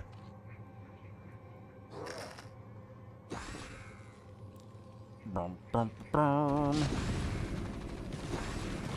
Okay, running up. Here we go. Mass IdrA. With a little bit of crackling in the mix here. Some Defiler stuff. I don't think we need anything. The Defiler's... Sure, we'll cast a Dark Storm, I guess. But there's like 2 tanks here to deal with. That's not even that crazy. Chucky Prime re-exists. Insane. Okay, now trying to get a 5th base over here is fantasy, but no. Not allowed. Not even close. Yeah, this game's over. 131 to 84 supply. Zerg started getting on the other side of the map. I really think it was the lack of a 5th base for fantasy that put him out. Couldn't keep up with the production of Jaedong. The failed drops in the bottom left were also a huge deal too.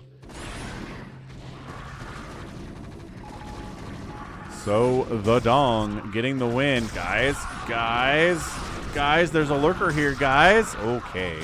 7-kill lurker. Not bad. This gets shut down. GG Fantasy taps out and ka-chow. That was a fantastic win for Jaedong. Fighting hard, playing hard, being hard. Absolutely beautiful. Just no notes. Defended well. Lost a couple Niduses. Freaked him out. Never lost a base to a drop. Saw them coming every time. Responded properly. Responded ably. Expanded like a madman. And that's it. So GG.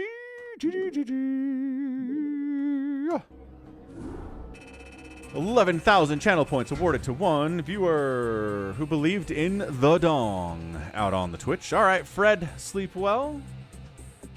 We'll catch you tomorrow with more StarCraft.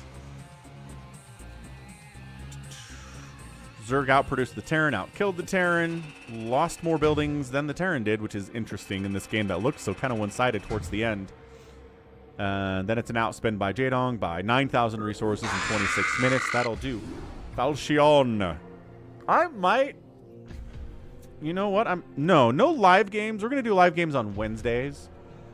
I've decided. Oh, and see, now I totally ghosted out. It's like the background. If the background that I'm dealing with goes bad or changes, then it turns me into a ghost. That's what happens. It's very spooky.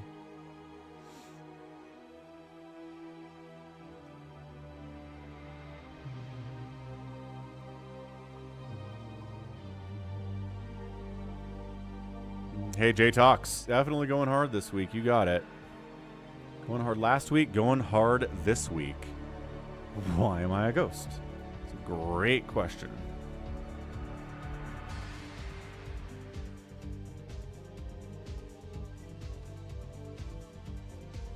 So, Bisu Jaedong here. Jaedong OZ, date 30. Great, let's go.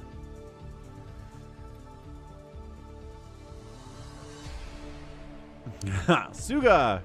That is a solution and a half. What a great solution.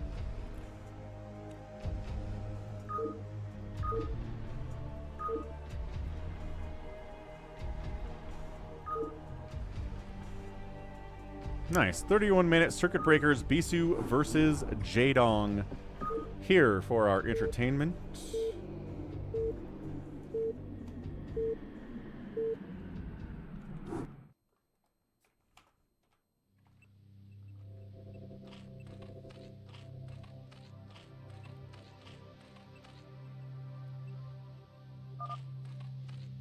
And here we go. Bisu versus Jaedong. And see, now look, it's better again.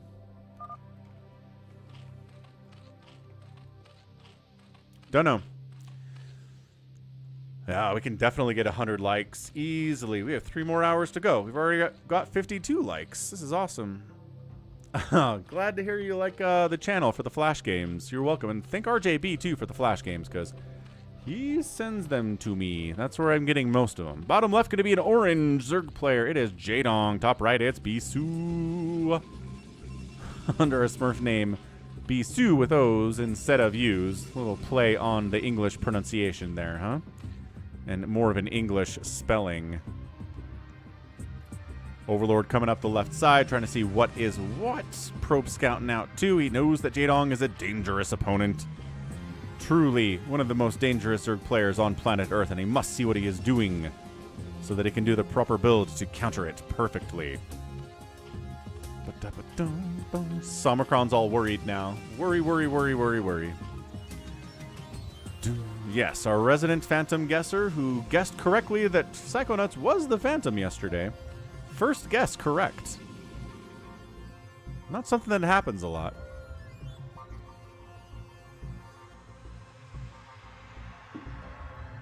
Have I ghosted out again? Different tile set. So we're getting different colors here.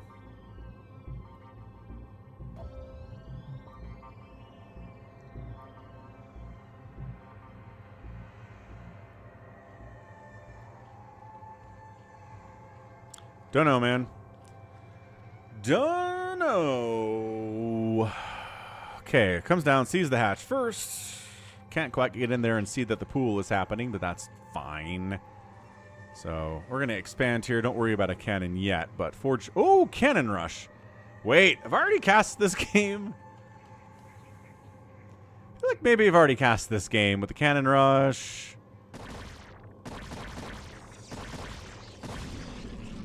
And then the drones come in here, and they shut it down for the most part. And then Jaedong throws up a sunken here, or is this just a different version of this? This might be a different version of this game. He's trying to stack on up here and get inside to attack that. This is a different game, I think. I think this is a lot more difficult for Jaedong this time around. Okay, he gets in here, gets on top of that cannon.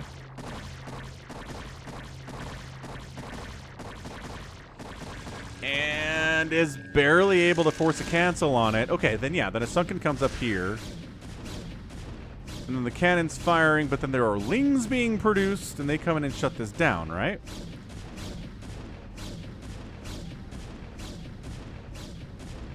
Yeah, totally. These lings jump in here and get... Okay. So...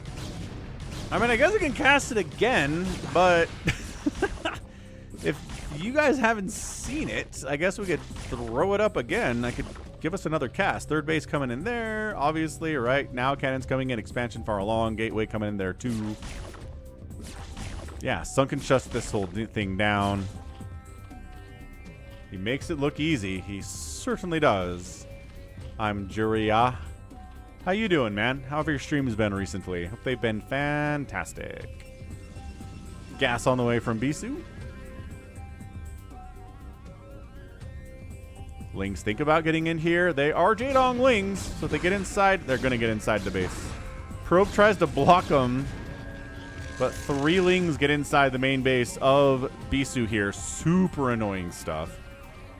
Love there's still a pylon here. Yeah, no kidding. Getting cannon rushed by Bisu, I would die immediately to that too. Just instantly die. 1 cannon would come up and I would die. I'll try to kill it with drones and fail miserably and my economy would be destroyed. If it's Jaedong Lings inside your main base, then make 2 cannons. Yes, exactly. Exactamundo. First under gas going into that lair. What else is going on in the world? Oh, the new Venom. The 3rd movie in the Venom trilogy is coming out this week. I believe it's called Last Dance. The first 2 movies were good. I'll give them good ratings. Didn't necessarily love them. But surprisingly good for like a Sony Spider-Man adjacent film. A lot of it's Tom Hardy. A lot of it is that they made Venom funny, which I think was a right choice. Falchion thinks the second Venom was straight up bad. Yeah, not as good as the first one. I agree.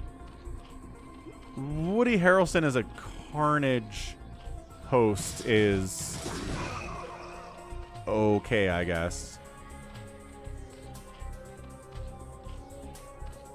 All right, sounds good, Suga. Suga knows what this game is.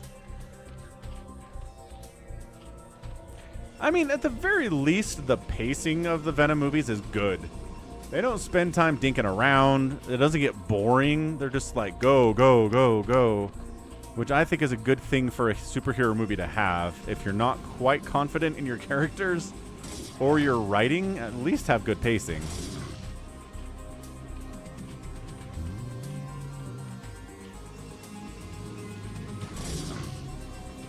Citadel, Stargate, you guys know how this works. Macro Hatch, Spire. Is Jaedong going to make any Mutalisks in this game? Let's find out. Jaedong wants a 4th base so bad. Taking this here means it's easier to take a 4th base in that location. Why Haas likes Morbius more. Yo! Yeah, the Joker 2 movie. Joker Folie à Deux, however we say that. Getting worse ratings than friggin' Morbius or friggin' The Marvels or Spider-Woman? What was the name of that movie?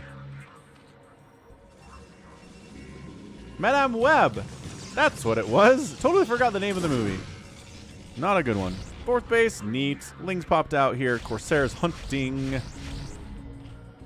Recognizing any of these eggs could be Scourge. So he gets it, and he jukes out of there. Nice juke, Bisu. Gotta go all the way home now. There's only one of you. And yes, Joker 2 is a musical. Surprise. I don't think anybody knew that going into the film. Maybe now people that go into the movie know, but they really kept that hidden from the trailers and stuff.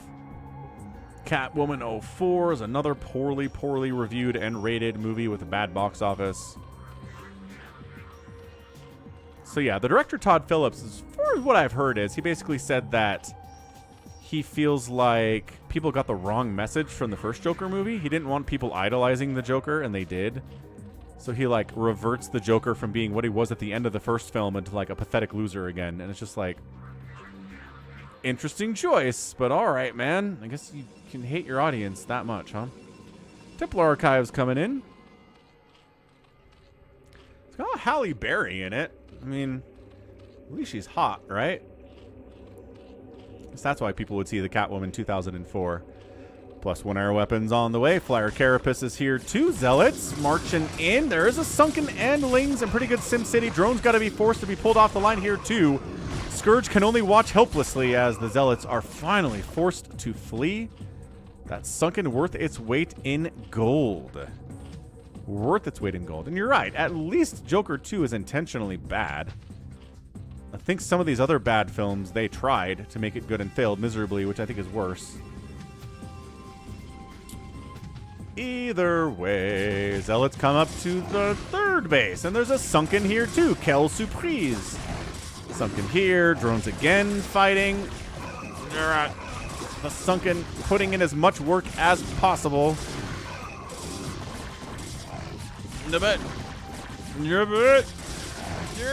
Not bad, Zealot, bro. 7 kills on that Zealot. Yo, 1 kill on that Zealot. Max Door, thanks for following. I can recognize your name from YouTube, but maybe you're a different person. Welcome aboard. Wow, 7 kills Zealot. Yeah, I mean, Tony Soprano is kind of an anti-hero that people maybe like a little bit too much. The same thing goes for Walter White in Breaking Bad. Maybe people idolize him a little bit too much. Good snipe on one of those Corsairs, but there's still a giant ball here of 6. Their +1 attack is coming in soon. And you don't get a 3rd base. At least not for now. Just kidding. You totally do get a 3rd base because this Archon's going to kill everything here. Okay, he exploded. But there's a DT here. He's going to make sure you get to have the third base as well. Ha ha ha. Je suis français. Okay, well, are we hiving? We're certainly hiving, Jaedong. We are certainly getting upgrades, evolution chamber style. There is 100% Psionic Storm coming soon, if it's not already done. The Temple Archives has been used for DTs, but shall it be used for HTs as well? Yes, we should find out. Macro Hatch. Oui, oui. Je suis un croissant. Ha ha ha. Où est les piscines?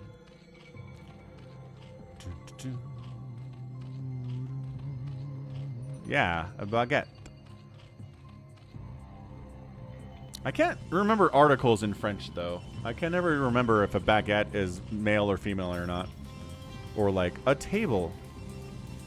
Which article to use for table? Hey, what's up, EMD9224? Nice. Oh, good. I'm glad you think the green screen is dialed in today. Because it changes as the light changes in here and as the background changes on different maps. It's definitely strange. Why is that so quiet? Thanks for subscribing, Drumstick. Okay, hold on a second. Which notification was that?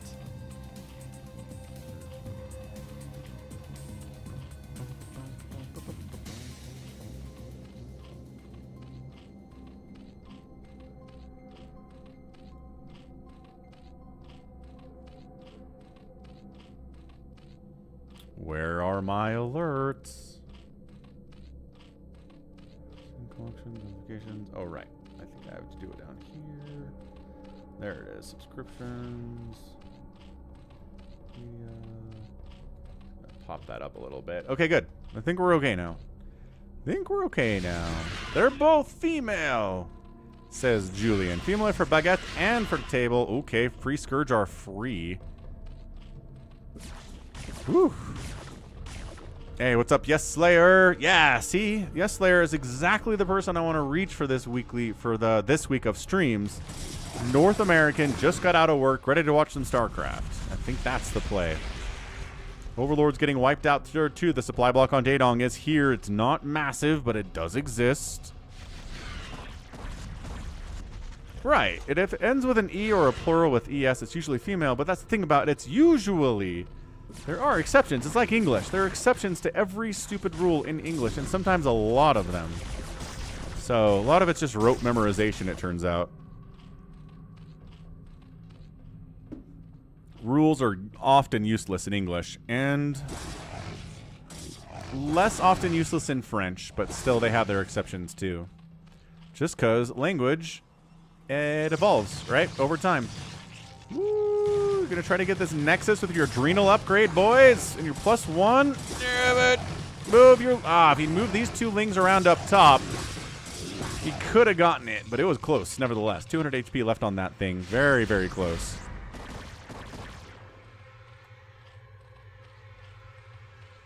Plague's on the way. Singularity Charge coming in here, too. Jaedong's really been largely stuck on his side of the map, with the exception of that attack there and this attack here that didn't really do as much as I think he wanted to do. So he's going to go ahead and take a 5th base down here, minerals only. Corsair Ball is so big it's extra bright and sparkly with the real-time lighting turned on. Still got to run from those Hydras though, right? But the Zealots don't have to run from the Hydras. They got +2 attack. The Archons have that +2 attacks. The splash damage against the Zerg that is often all clumped up is excellent too. Sounds good, yes, Slayer.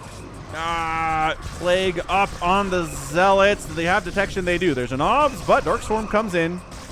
Hydra Lurker with Dark Swarm. Pretty good answer to this Zealot Archon thingamajig.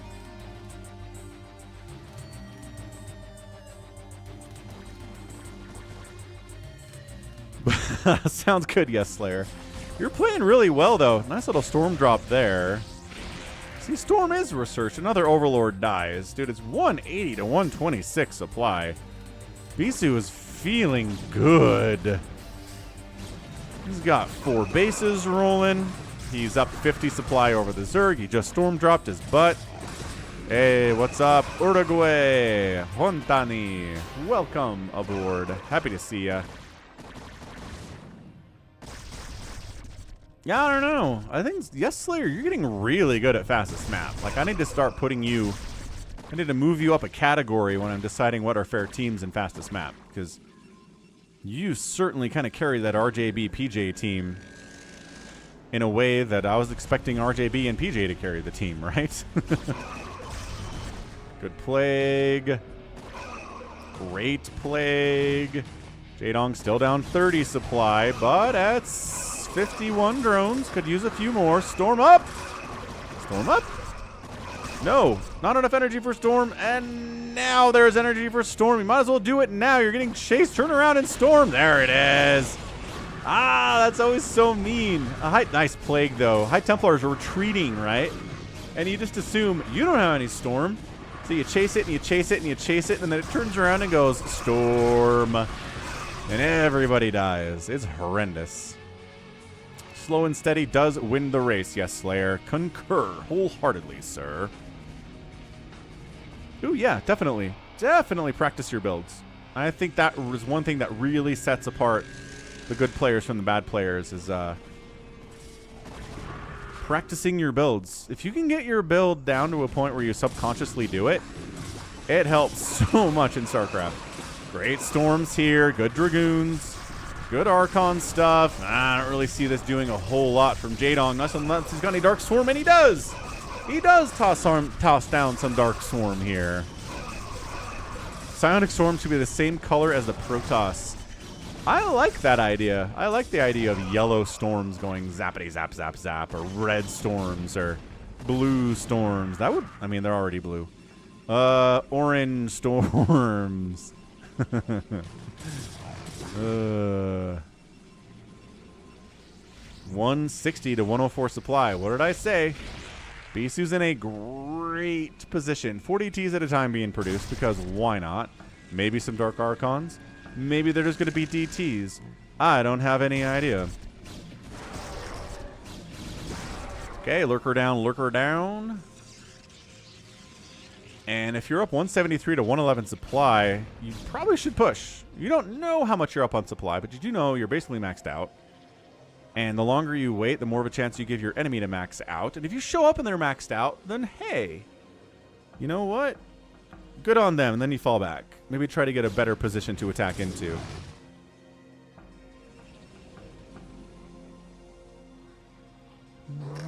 Yeah, Bisu's got a 5th base on the right side. Total map control.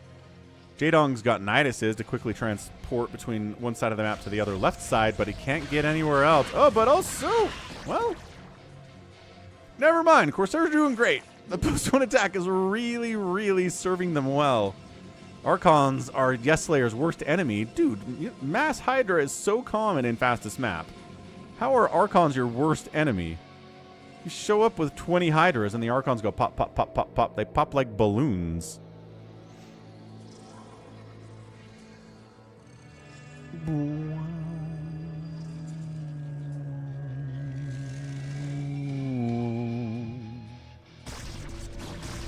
Alright, Zealots, Dragoons here.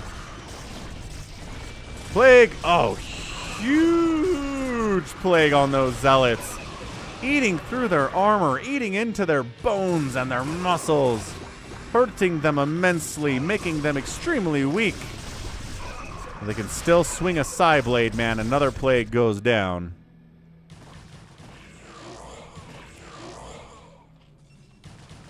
Maybe trying to expand down here. Thinking about expanding down here, but not going particularly well. 186 to 149 supply. Another Overlord dies here for the Dong. It's not looking great for him, sir. You had to place your bets right here. I do not know that I'd put my money on Jaedong in this position in the game. Bisu's been expanding. Jaedong has not been. I mean, none of the hatches have died, though, and that's kind of a big deal for Jaedong, right? None of your macro hatches or hatches have gone down. Your production is fantastic.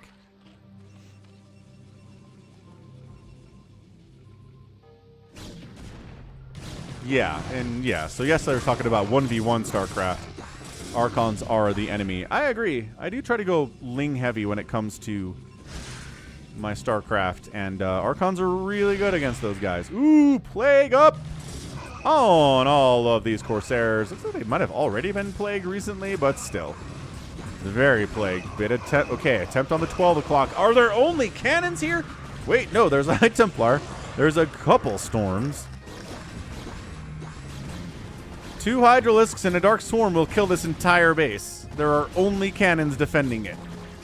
Real bad. Zealots show up. Lurkers jump in the Dark Swarm too. Say, hey, let's dance. Let's dance, fancy pants. Is there enough to hold it? You know what? It's hard to tell on this tile set inside the Dark Swarm. I don't know. I don't know what's going on inside there, but it sure looks like the Zealots aren't dying as fast. So Zealots totally won that battle. Well done, folks. Excellent job by them. It is pronounced Plague-oo. Okay, more Storms showing up to defend the 12 o'clock, and it's not dying. Jaedong sending a bunch of dudes down here to be like, is this a safe place to hang out? Hmm? Is it a safe place to expand is the second question. Pain au chocolat? Ooh, chocolatine. Pain au chocolat is so freaking good. Delicious, man. Man.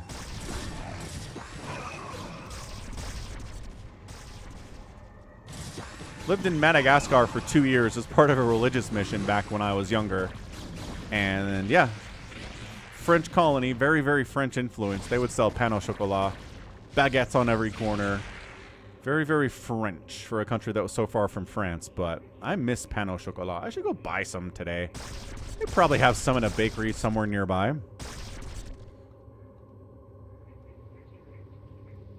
Okay, Ob set up. Just kidding, there's a Spore here. Look at the static defense out of Jaedong today. It's only down to about 20 supply. Here comes an attempt. The Storm, the Dragoons, the Zealots stuck behind a little bit, but that means they dodge Storms maybe a little bit more. Yes, why Haas? I left the church at about 2015. Gabba! Zerglings all over. The Archon does die, but a lot of Lings go down. He took a bunch of those guys with him. What's up, Jack? How are things in Taiwan? Good morning. Oh, am I catching the morning in like Taiwan, right, and other parts of that country? What time is it in Taiwan right now, Jack? Interesting.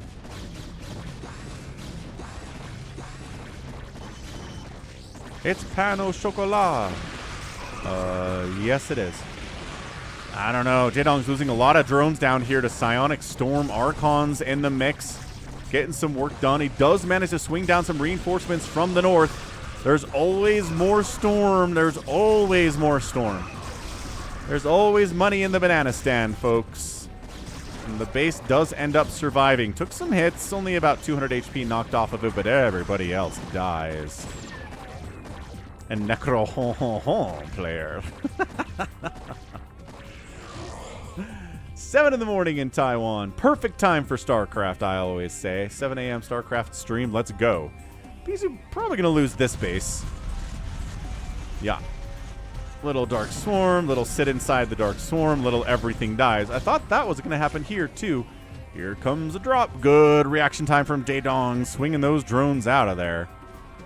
Is there going to be enough to save it? Oh, okay. Unloads and gets a Storm off, killing absolutely nothing. Brutal.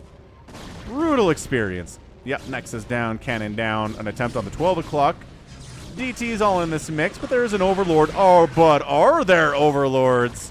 As the remaining Plagued Corsairs try to shut that down. Not going as well for them, I think, as they would like to. But still, Zealots, again, saving the day. Absolutely saving the day here. And Psionic Storm also saving the day. Okay, so look. So Jaedong is down, only about 10 supply now. It was a massive lead for Bisu for a lot of the last 10 minutes. But Jaedong has expanded a couple times. He's kept his dudes alive. He's at 79 drones right now, which is way, way too much.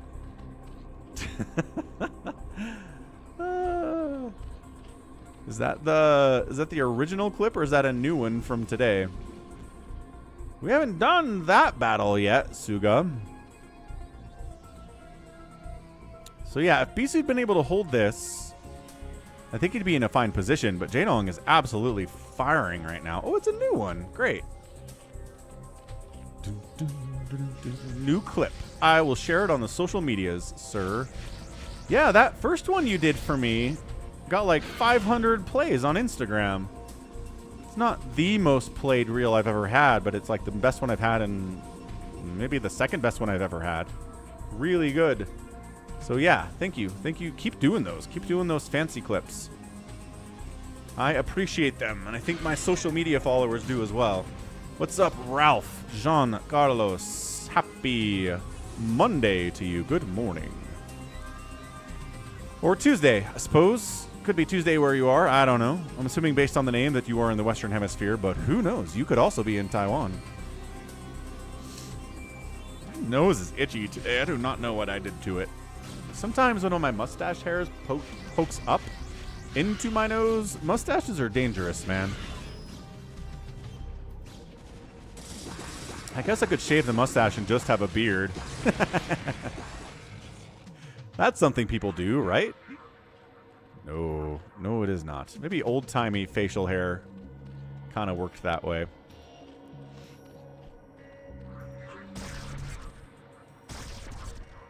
Yeah, Ralph's in Asia. I knew it. I mean, I didn't know it. I assumed some things. I tried not to assume some things anyway. Nice.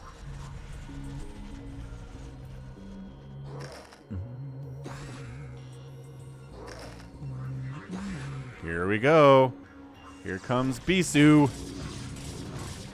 Setting up. Double pronged attack. Top side, bottom side. Plagues on the top side. Coming from the south, not catching that plague. Reavers have joined the party. Quadruple Reaver catching the plague. Trying to get hits off on those lurkers. They do die. Psionic Storm. Dark Storm is up. Archon wading into the battle with Plague on him. He doesn't really care about it. Nice Storm on the lurkers coming from the other side as well. Trying to snipe down that the lurker, but also the Nidus. Can they get it? Reinforcements popping out of the Nidus all the time. 7 hit points on it. It does go down. Overkill for sure, with 4 different Scarab shots hitting that sucker. Is there enough Zerg left here? All 4 Reavers. No shuttle to pick them up if they get in trouble here. Not a lot of support on the forces for those Reavers either. But these Reavers, man, putting in tons of work. Sniping out lurkers. There's a single obs remaining here. This is insane. Sam Gonzalez, he goes for the beard, no mustache look. Fair enough. You do you, man. All right, so the Reavers are dead. I wish I knew how many kills these guys had because they did pretty well. But Jaedong holds it. It was one heck of a choice there to go in. 145 to 129 supply. Jaedong is now up. That flipped everything on its head. Bisu's been up for so much of this game, but after that battle, the Dark Swarms, the Lurkers, the Lings, the Hydras, the Plagues, all of it was able to hold. Nidus died, but enough reinforcements came through it. The splash damage works inside the Dark Swarm, JLC. It's like everything else. Direct damage, direct ranged damage is negated inside Dark Swarm, but splash damage of the ground type still works inside the Dark Swarm. Yeah, okay, well, Bisu shuts this base down.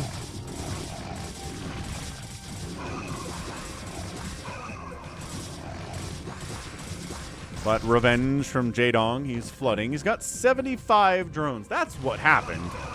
Jaedong got up to like 75 workers, which is insane. And is just flooding as hard as he can. And then this bottom right base is going to die. DT top of the ramp. Observer says no. By observer, I mean Overlord, because that's what it was. I don't think you even need to plague this. This is a bunch of boring old, no upgraded cannons, because they don't benefit. Well, actually, have shields upgrades. I lied. We're going to Dark Swarm, kind of. There we go. Second good Dark Swarm. Goodbye, all of the probes. You're very dead. Goodbye, Nexus. Goodbye, Photon Cannon. Good night, Moon. You're welcome, JLC Sama. So I'm watching Freerin with my daughter, and she's, you know, we're doing subs because subs are better than dubs. And she's like, why does Fern always call everybody Mr. and Ms.? So I had to explain to her what Sama meant as far as I understood it. Because, like, I don't know. It doesn't really... I guess it kind of communicates the same thing, but not really, right? All right, Bisu heading down to the south base again.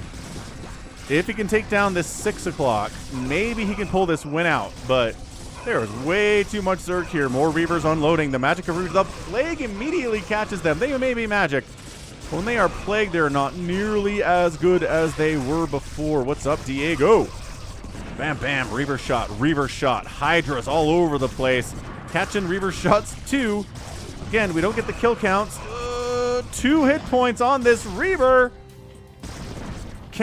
No. Hydras from the other side. Archon's down. Reaver's down. That's GG. If he could snipe that base, he would have stayed in, but he couldn't. Observer explosion on the final bit there, and Bisu gets taken down. Jaedong gets the win. What a reversal there from the Dong. From our guy. I mean, he was down so much, but he defended exceptionally well. He took a ton of bases. He droned super hard. He spellcasted like an absolute boss man. Yeah, I mean, and it was this attack here, right? This attack happens. Jaedong was down before the attack. Then he was up about 30 supply. Shutting these bases down on the right side was huge for him, and then defending this one too. Defend your bases. Kill other bases. You can do this thing. The young Princess of Blades could do. It's a lot of syllables compared to, like, Falcon Squire, but I don't know. Kill death ratio pretty awesome here from Jaedong. Looking fantastic. The outproduction. 1,000 units produced in a game of StarCraft is always an interesting milestone to hit for sure. So GG. We're going to go back to the main menu, and I don't seem to be disappearing, so that's nice. Yeah, I definitely cast that game last week, but you know what? It's a great one. It's a great one anyway. Womp. Yeah, womp, womp, womp. Okay, what is next? What is next for us, ladies and gentlemen? Let's get out of this folder. Let's head on into the RJB folder of yesteryear. Maybe some 2020 replays. What do we think? Falcon number 2, Queen versus Orangi, Action versus Light. Sounds like a lot of fun. Queen and Light. Jaeyoon. Soma versus Rush. Yes, I do, Big Wan. I do have a scan replay for you. Let's find one real quick. Should be a scan in here somewhere. I don't know if scan really started doing his thing until later, though. So let's go into cast this. Should be a scan in here somewhere. Scan, scan, scan, scan, scan, scan, scan. Scan, scan, scan, scan, scan. Scan, scan, scan. And thanks for gifting those subs yesterday. Yes, Slayer, that was awesome of you. Really appreciate that. Calm versus Scan. Yeah, TvZ, Radeon seems like a good matchup. I'm down. I am absolutely down for this. Let's go.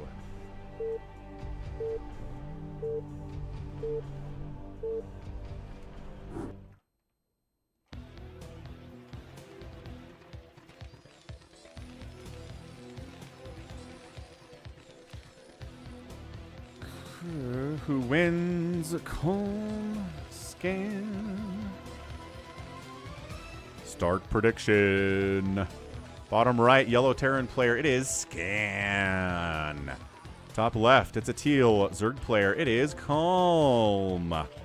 So 2 great players. Let's see what they get. Yes, Slayer says that Scan is one of his top 3 favorites. Excellent, excellent stuff. Gonna step away for just a second, but this Overlord should be on a journey of a lifetime. I'll be right back. Hit that like button if you haven't already. Oh. Dang it! Did I do the wrong one again?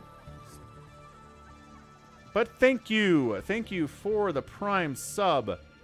The Cello Ronin. One heck of a name. Subscriptions. Media. Down a little bit. Down, boy.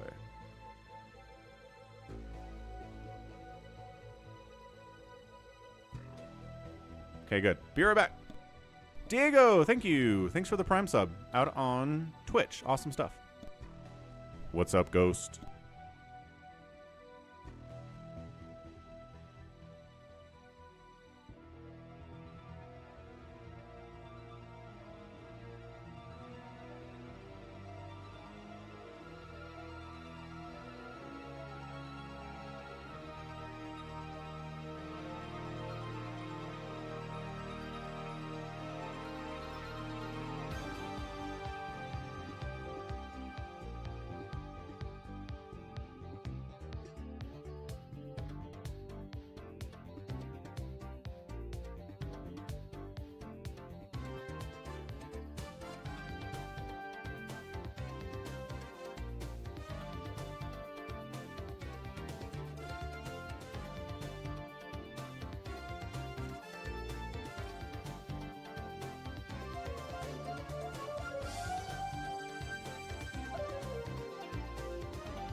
All right, I'm back.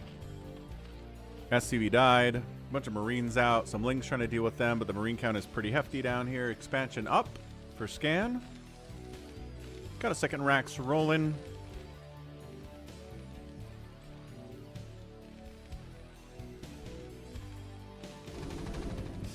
And a third base on the way here from Culm up the top side here about the 1 o'clock position. Let's see. I think Scan wants to get up there. I think he 100% wants to get up there and shut that thing down. He tosses a Scan at the natural, forces some Sunkens out there, which is great. Go for this. Dude, I don't know. He's trying to get here before these Sunkens finish. Wasting some attacks on the Overlord. I'm not a huge fan. I mean, supply blocking is good. Now he's kind of trapped a little bit. He brought some fire bats with him. They're not going to do anything about those Sunkens. Dude, I think scanning, forcing some Sunkens here, and feinting like you're going to the natural and then going to the third instead was the right move. Now there are mutas out.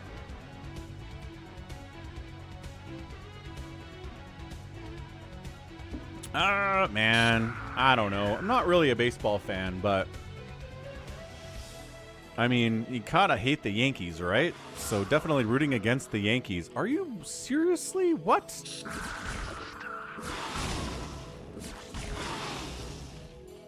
Hang on. Frank the Firebat made it into the mineral line, folks. And he didn't get any kills and he died. Okay. That wasn't particularly well done by Scan, but he went for it and gotta respect him for that. Oh, by the way, thank you, Slanesh, for following me out on Instagram. Appreciate it.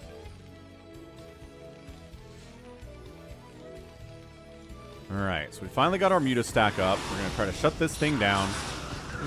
Can't quite two-volley down those missile turrets yet, but maybe with the addition of these guys we can. Plus, Marines are there. They've got range. Everything is horrendous that way. But you're hiding out into the darkness. What's up, Dead Infested? How you doing? Yeah, third base getting saturated up here for Calm. Feeling all right, right? Dealt with that attack here. Lost an Overlord. No big deal. Got his third base up. It was really vulnerable. It probably should be dead right now. But, you know, sometimes what should happen is not what actually happens, right?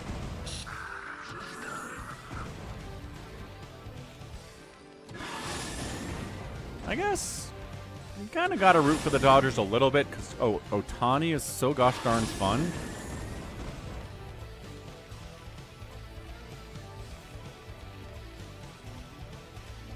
Slanesh. See, now I know who Slanesh is. I would not have known who Slanesh is a year ago. But now I do. Mutaflock getting pretty fancy-pantsy. Not getting any upgrades, mind you, because Lurker Aspect is on the way, but these guys are like, if we have to defend the third base, we will. Because we're not building Sunkens up here. No, sir. There's the Queen's Nest. Terran player doing what the Terran player does. Just try to get up to a hive pretty quickly. I mean, Jaedong got that hive started at like 7 minutes. Faster than that, quite possibly. So yeah, you can get it more quickly, but if you're worried about your opponent being out on the map here, it doesn't really bode well to rush to it too fast.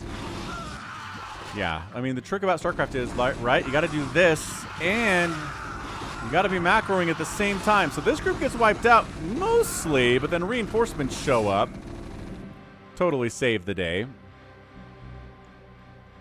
At least save the lives of a couple of those medics. Yeah, I don't know. I don't know. You're trading like a Marine for a Mutalisk at this point. Not sure that's what you want. But buying time for Lurker Aspect, buying time for the Hive to finish, which is now starting to morph on in. Third base is going to be defended by a couple Lurkers, which is nice. And yeah, Wyhas, very true. Baseball ratings are not great in the last 10 years or so.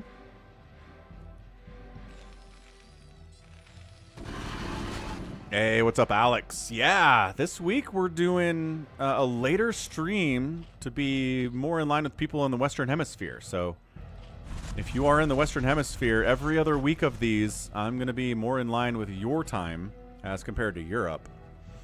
We're not going to see +1 attack on these mutas because that would have started already. But yeah, if you're asking if we ever see +1 attack on Mutalisks, we do. We saw +1 attack on Mutalisks in a game earlier today, in fact. Wyhas wants to ask what my guilty pleasure is. I mean... yeah, I guess there are these, like, Reese's cookies that you can buy at the grocery store that are just, like, peanut butter chocolate cookies that are insanely delicious and, like, 8 grams of fat per cookie. That might be what it is. I cannot get those very often. They are bad for me.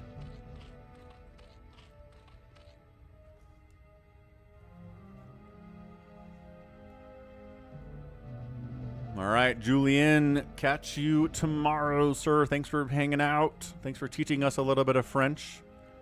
Appreciate it.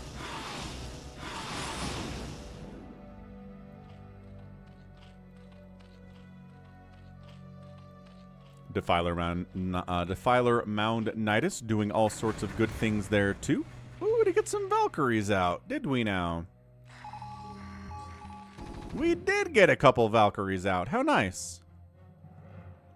Yeah, Reese Puff cereal's okay. It's not nearly as good as like the Reese's animal cookies or whatever the heck they are.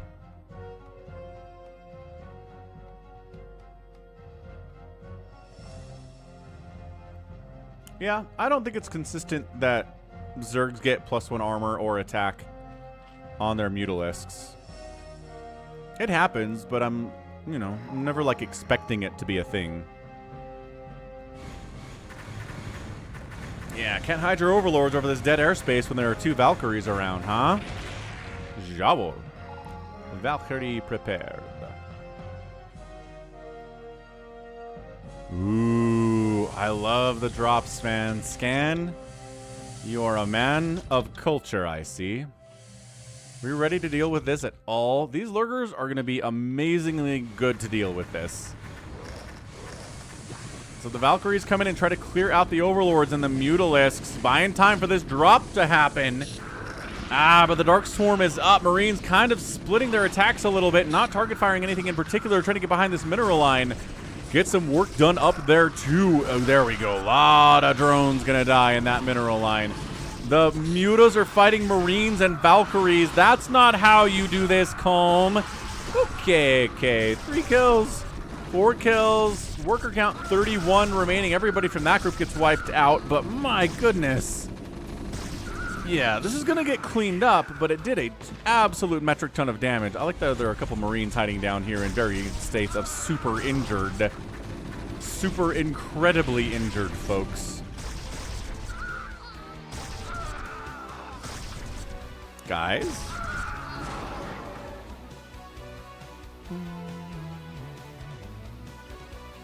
Boom, boom, boom, boom, boom, boom, boom. There were fire bats. They didn't get anything done, though, did they? Tragically. So, yeah, not the best target firing. I liked getting up behind this mineral line because a lot of drones died very quickly. I like dropping up here, too, actually. This is great. Out of Scan. Let's shut this sucker down. Couple wings all in the house? Absolutely not. Steven Roberts upgrades his membership to Ultralisk level. What's up, Steven? Thank you so much for the upgrade on the support. Appreciate it. Unemployed Falcon especially appreciates it. Oh, these guys. Ah. Well.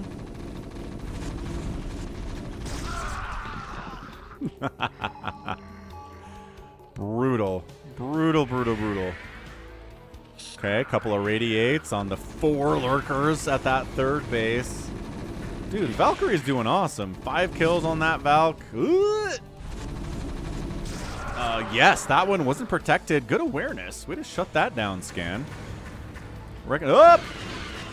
Okay, made enough Scourge to handle the Valkyries. Finally invested enough gas to do that. Okay, so 47 to 38 workers. Third base down in the bottom left. Scan like he's a Zerg. Why don't you take this third base? Or this as a third base. I guess he's ninja-ing it, kind of. It is definitely surprising for that to be a thing.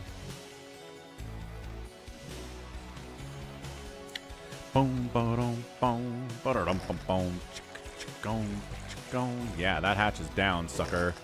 You're on 3 bases. Ooh, double expand. Scan. Oh, I guess it's already expanded. But yeah, man's going for 4 bases. Man's gotten some good trades. The Valkyries did a lot of work before they totally died. Nice Plague! Ooh, the Zerg and their Plague. Name a more epic combination. I guess a Zerg and their Dark Swarm is a good option as well.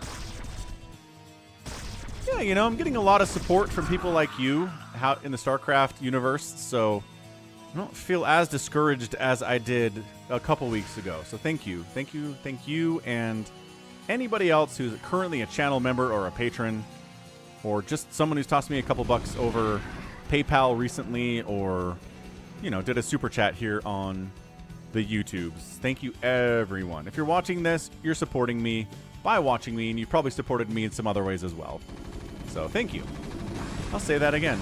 I don't know why these guys got left behind, but they're absolutely dead. Oh, the Plagues are just draining all the energy off of these poor medics. The poor medics. Ooh, restoration coming in. Scan says, I'm up 119 to 86 supply. Yeah, it's got to make some restoration, and it'll be fine. I can totally use that here. Another drop, man.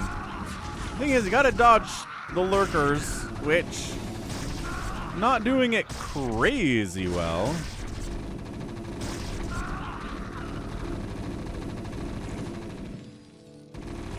Ooh, getting an extractor from a Zerg is always pretty good, but I don't think we're gonna get it.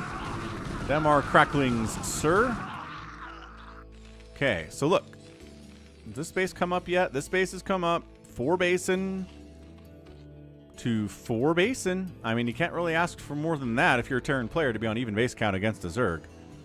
Even if you are SK Terraning it all over the place here.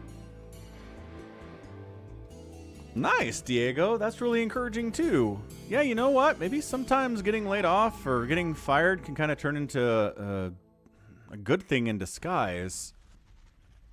But I think for most people, it probably doesn't. Just maybe some people it comes in lucky. Why, Haas, thanks for the $15 Canadian. Nice plague. Stock up on that Coke Zero. Yeah, that'll definitely buy a couple of cases of Coke Zero, so thank you.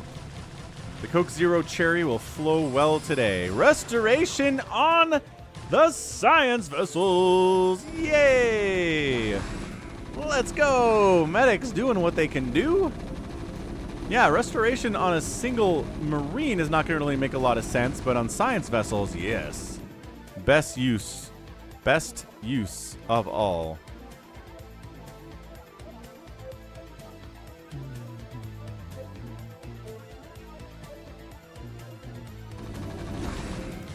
Alright, Marines, middle of the map. Scourge coming in. You got to watch out for those two. Science vessels getting pulled away. Mostly. No! Can't save that one from the second Scourge hit, tragically. Couldn't save it even the teeniest or tiniest of bits. Ultralisk Cavern is on the way. Calm, trying to make use of all of the tier 3 tools of the swarm that are available to him.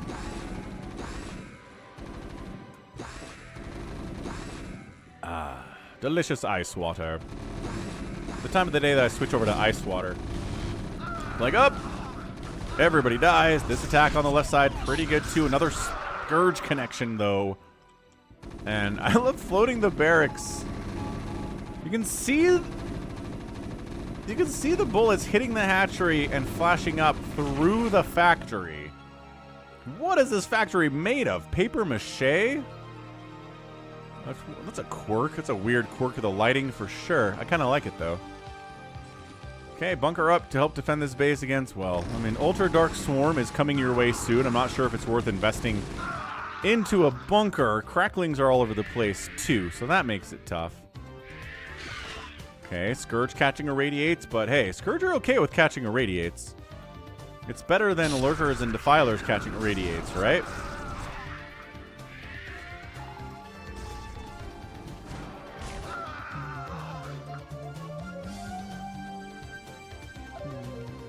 Scan taking a 5th base down south. Big fan of that. Smart stuff, Jack. And look, a Mutalisk is in fact on the way. Good call. Ship weapons upgrade and a physics lab. All right. Scan decided to go Dem battle cruisers today. Will it work? I don't know. Will it give a chance for Calm to get back in this game as he's taking the 12 o'clock position here on Radion? Maybe. Maybe it will. SCB is transferring down to the 5th base, looking okay. Anabolic Synthesis on the way. The Marines are sitting here at 3-3. Medics are fairly well drained of energy. No, some of them are doing okay. Some of them are. Dark Swarm, Ultralisk, everybody's least favorite thing. Plague, Irradiate, Dark Swarm. It's a spell-casting menagerie right now. Restoration on a couple of these science vessels, but also do we have the APM to get tasked on to another one here? A little bit late, only has 27 HP remaining, but that will save it from a single Mutalisk hit, so hey, nice drop in the top right. Excellent drop in the top right. Bunch of drones die. Blood splatter analysis from Falcon Paladin says about 7 drones died here at 60 to 40 workers overall now in favor of the Terran. He dropped some of the units down here. Ooh, at the 3rd base too. 60 to 35 workers now. Absolutely murdering This entire top right. No mining happening here at all. No mining happening here at all. One Ultralisk can't get behind these minerals to be alive at all. Hang on. I mean, the dude has 6 armor. He's tough. All right. Heal him up, boys. Not quite enough. Heal him up, boys. Not quite enough. Okay, so never mind. He could get back there in the end. But we're too busy microing down this way with an irradiated Ultralisk chasing our medics and our Marines all over the place. Does end up going down. The Zerglings will die too. 182 to 99 supply. Zerg player has the right idea, but I don't know if he has the production he needs to do this right now, right?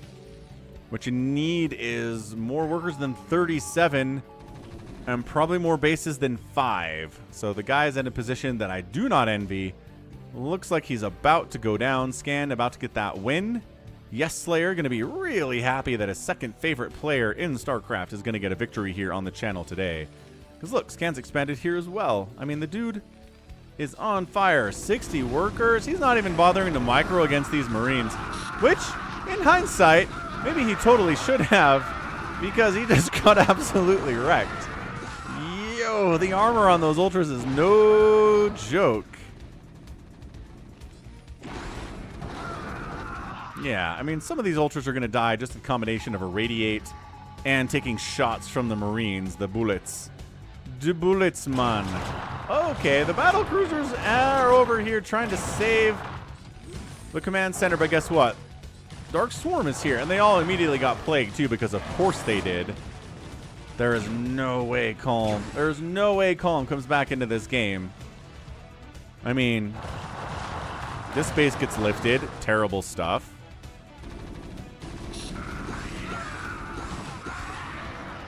Cracklings all over the place down here. Okay, that's a win. Look at this.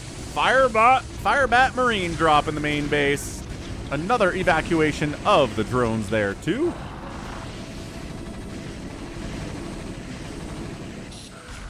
Ah, the Firebats. Oh, no. Firebats against your Sunkens. Never a good thing. Never a good feeling at all.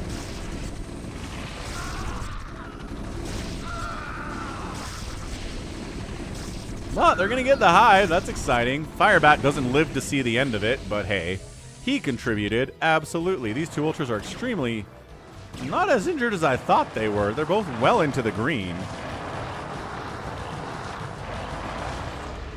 Ultra attacks are very, very loud. Abnor's in the Philippines. What's up? It's probably like 7 or 8 a.m. over there, right? Ah, my gosh. Scan is just utilizing drops to the utmost right now. Sniping extractors. Boxer maneuvering. Sort of boxer maneuvering. There you go. Some drones died, I guess. 39 to 49 workers. Big attack down south. All right, Calm. Okay, Calm. Forcing a liftoff on that base. This base still isn't back. So... That's a lot of science vessels that died last time you were here, and there's still a bunch here. So, I mean, Scan's been producing the science vessels extremely well.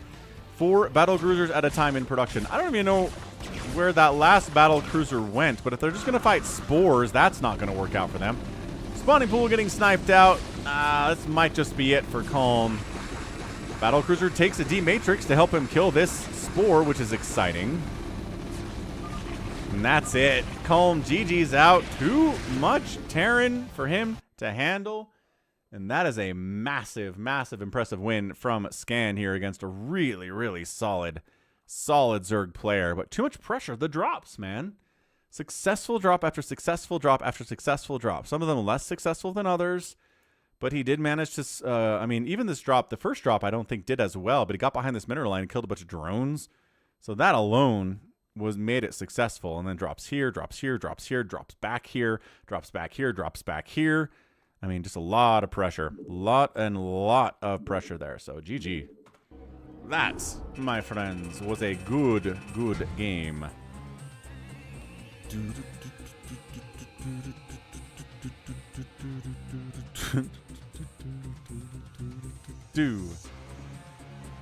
End of the day here. We're looking at an outproduction by the Zerg, getting out-killed, though, by the Terran, which is not ideal. And then resources way too close for comfort. Terran actually outspending the Zerg in that game, which just means an immediate loss, pretty much. EMD enjoyed the scan game. Good. It was a good one.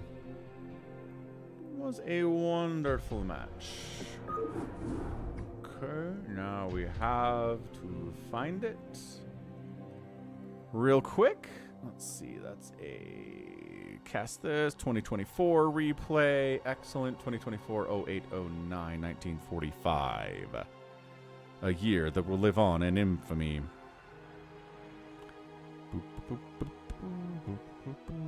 Calm versus Scan. Hooray! That was fun. Okay, next up. Next up, what else is in here? Flash game? What is a Flash game? Flash versus Paralyze on Retro. PvT. Get some Flash on in the mix.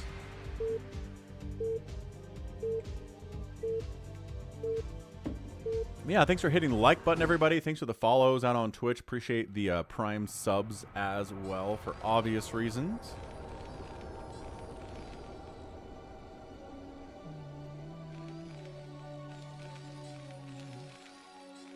Looks like we got a Mr. Blue joining the Discord server. So if you're still watching, hey there, Mr. Blue. How's it going? Okay, we're good. So Retro, top left, it's a yellow Terran player. It is Flash. And in the bottom right, an orange Protoss Paralyze. As part of Flash's Tengu versus Noel. I don't know if I have any of those yet. I need to ask for those. As part of Flash's ongoing ladder efforts, he has started streaming recently, and he did say he'll be back. So hopefully we'll see him competing in major and premier tournaments soon. I think that would be nice for everyone. And hopefully we see him in SSL 2. Because I really have enjoyed SSL 1, but I think if you add Flash into the mix, it makes SSL 2 an even more exciting experience for sure. For sure.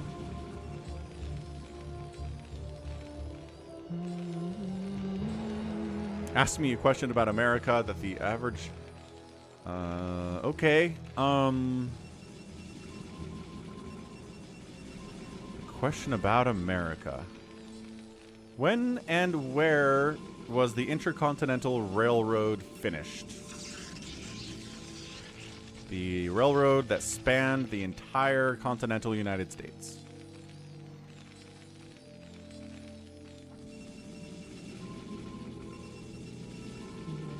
Gateway coming in, barracks, gas, factory next, etc., etc. Mayo.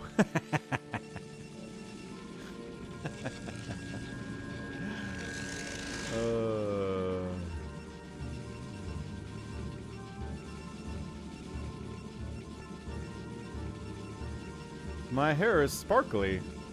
Sparkle, sparkle, sparkle, sparkle. Sparkle, sparkle, sparkle, sparkle.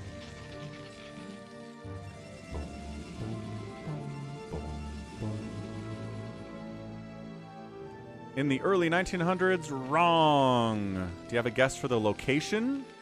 Because we started on the West Coast and the East Coast and then met in the middle somewhere. Where do you think that was?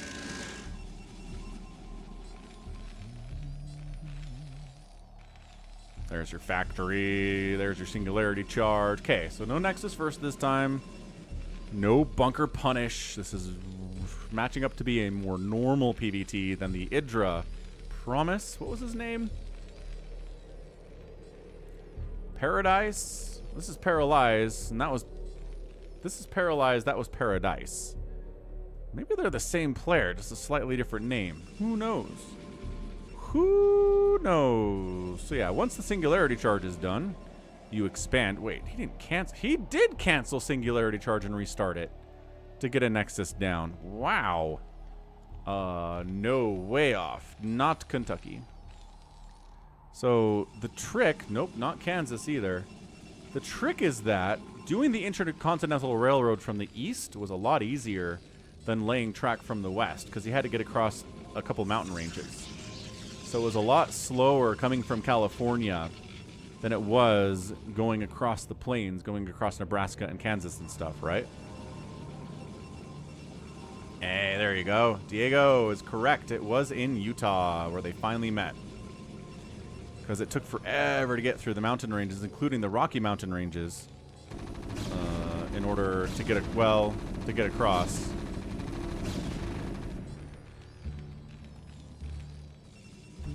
And it was 1860. Oh, I should know this.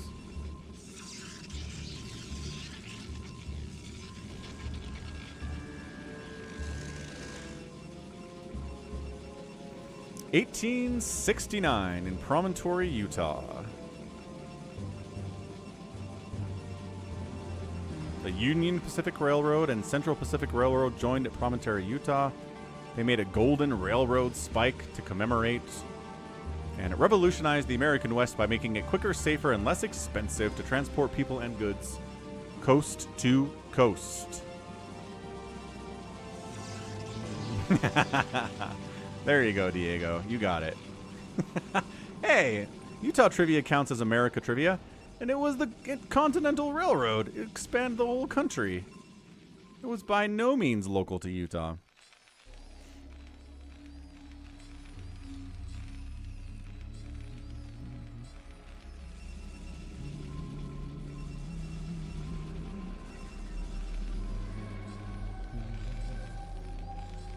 What's another America question we can ask?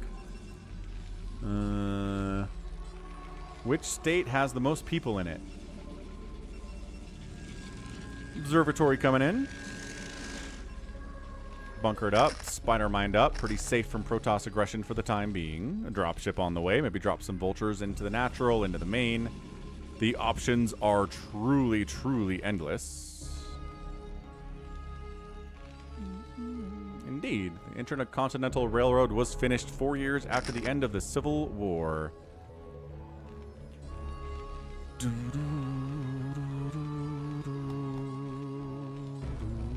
Utah wasn't a state yet for the Civil War.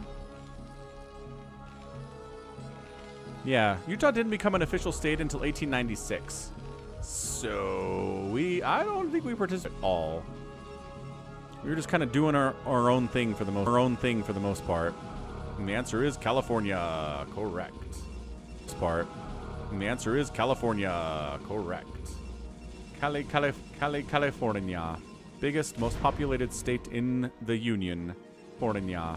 Biggest, most populated state in the Union. Okay, here comes our drop into the natural. Okay, here comes our drop into the natural base.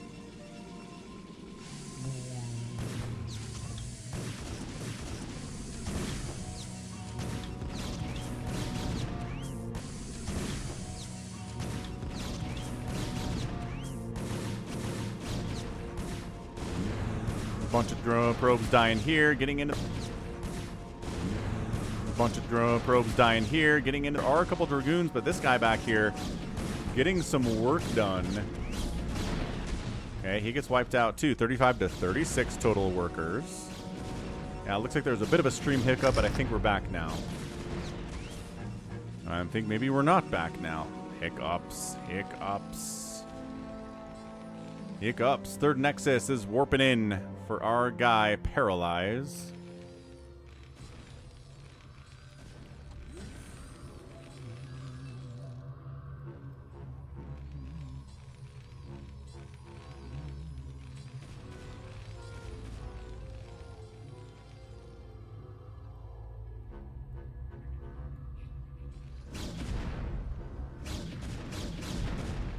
Come on, stream. You can do it. I believe in you. Ooh. Don't believe in me.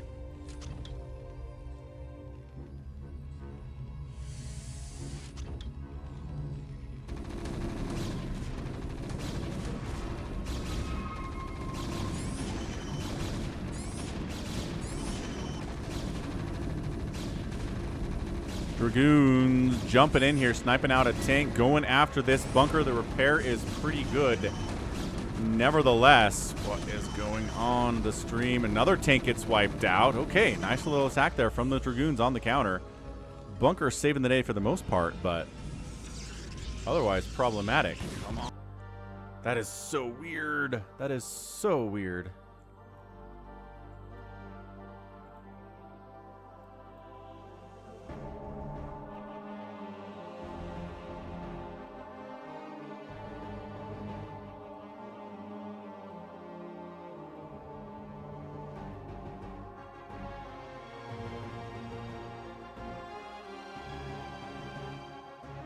Well, pretty good for now. Okay, so Ghost says we're back. I am super ghosting it up right now, but I don't care. Looks like the stream's okay. It just did a little bit of a hork, but we're alive, so that's good. Wow. All right. Twitch, we back? Anybody on Twitch want to tell me we're okay? I assume, I mean, YouTube says we're doing great, so good enough. Counterattack here by Flash. Nope, 3 pylon wall. Probably should have known that that was there. Going to try to get another pylon up there just in case one of them dies. Flash getting a 3rd base up here at the 12 o'clock position. 4th base warping in on the right side. And we got Reaver drops from Paralyze. We've had Reaver stuff today, but not really much along the lines of Reaver drops. Man, I am ghosty. Incredibly ghosty.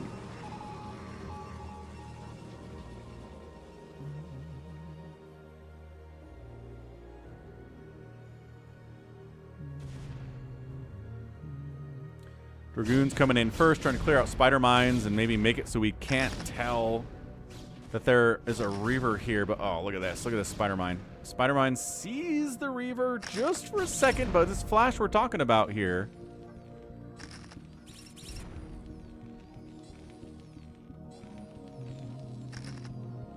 Looney and a Toonie are Canadian increments of money. A toonie is a $2 Canadian coin.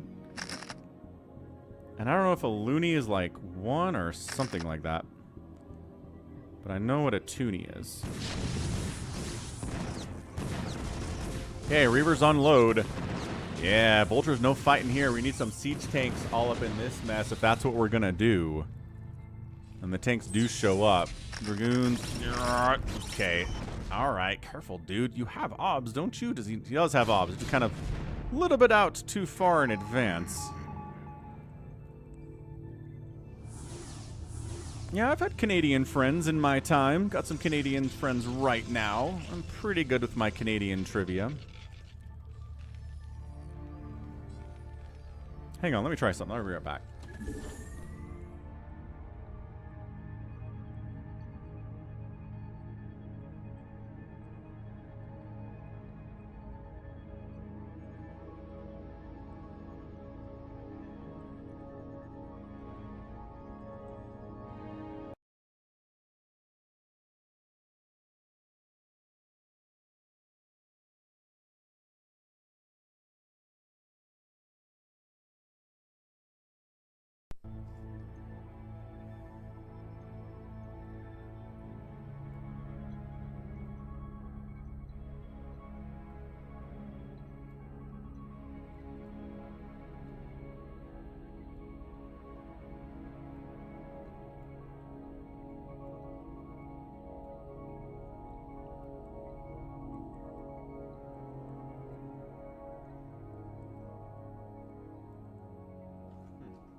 It's pretty good, I guess. Oh, and it's worse now. Whatever. Okay, Reaver unload. Missile turret, good target. Siege tanks, good target as well. One of that second shot to take that turret out, make future drops a little bit easier. What the heck happened? I was doing so much good.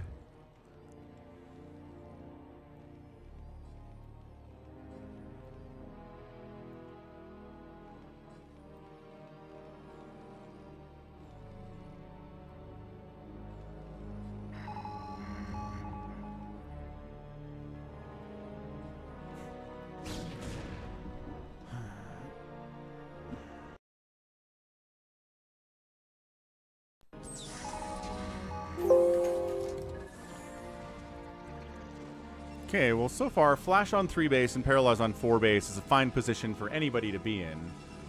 Like, I don't think anybody's too unhappy about this. Paralyze is up about 30 supply, which means he's about even with Flash right now. Bit of a dudes in here to make sure drops don't happen too bad. Science vessels being added into the thing here, too. Hey, what's up, Vit? Wednesday. Wednesday, we will be doing live games. That's going to be the plan. Okay, Zealot unload, everybody unload, but yeah, there appears to be enough Flash here to just completely take this down. The Zealots are a problem, but Siege Tank shots and Vulture shots together going to be able to handle that without a doubt. And there you go. Okay, good, good. Top right base coming in here from Paralyze. Expanding during that drop, kind of keeping Flash in amongst himself here. And the shuttle makes it out alive, which probably shouldn't happen in a situation like that, but sometimes you get lucky. Carol boost is on the way.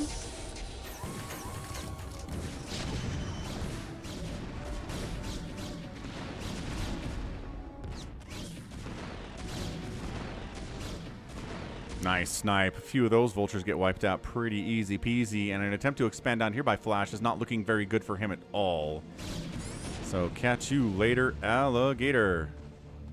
Hey, what's up, Bryant? I got laid off about 6 weeks ago. Zealots run into the main base. I got 2 months of severance, so that's been helping. And yeah, applied to about 150 jobs. Oh no, one SCV died there. He bruised up so many of them. But yeah, tech sector layoffs. There you go, Diego. That is succinct. Okay, that High Templar gets wiped out too. So in the meantime, I'm applying to a million jobs. I got a green screen set up that makes me look like an absolute apparition right now. And I'm trying to make a go of it full-time streaming. I'm going to stream about 4 hours a day during weekdays, and then my 6 to 7 hour stream on Sunday, and see if we can get enough support and increased revenue on the channel for that to kind of be my job instead of, you know, going back to the tech sector, which, I don't know, I'm into it, but they don't want me, then hey, you know. Okay, good Zealot. Good Zealot bombs. Great Zealot unloads there. Good Storm on the combo. D-Matrix not going to save that tank. Not even close. Yes, VMon, they do.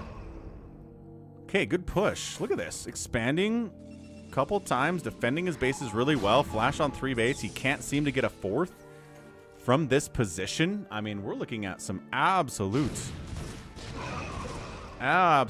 problems here for Flash right now. And thank you, Bryant. I appreciate the support. Hit that like button long as you're here. Huh?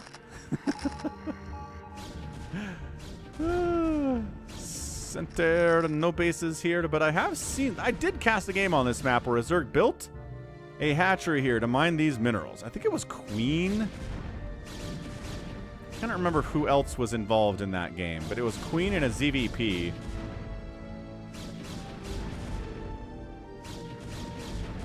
And it was kind of awesome.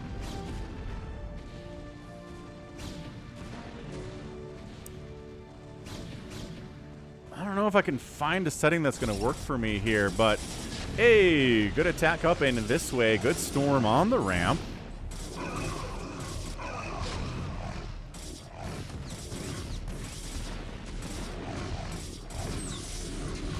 Yeah, man. Zealot's causing all sorts of problems for our dude. I mean, this is missile turrets down. Third base is a ghost town as well.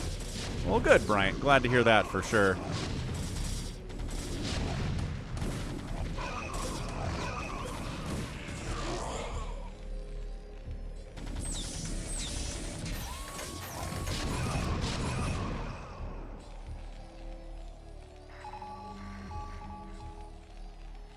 Yeah, and I am firmly in the camp that believes that all of our jobs are going to be taken by robots someday.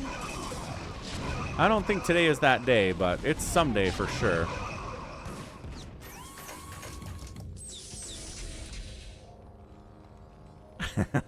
Nice, Bryant. Okay, so Flash does hold on to the third base. It doesn't die. That would have been game over at that point for sure. Nick T in the house. Nick T, yeah, doing a bit of a later stream for our North American and South American viewers today. Gonna be doing that all week. Should be a lot of fun. But yeah, super channel supporter Nick T. Always worth saying hi to. Ask how Nick T is doing, everybody. Give him a greeting. But that's it for Flash, dude. That is it. He gets absolutely raffle stomped in that position. He is not going to be able to take a fourth base from here. Map control belongs entirely to the Protoss. Vulture's cruising down to try to see what damage they can get done. They can maybe kill this probe here if they get here fast enough. But I'm not even sure if that's part of the play here either for him. Yeah, spider mines. See you later, alligators.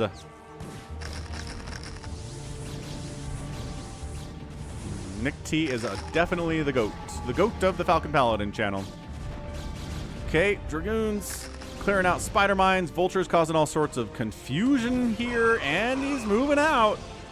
Flash is like, if I can kill one of your bases, I can totally win this game. And it's like, you know, maybe you can.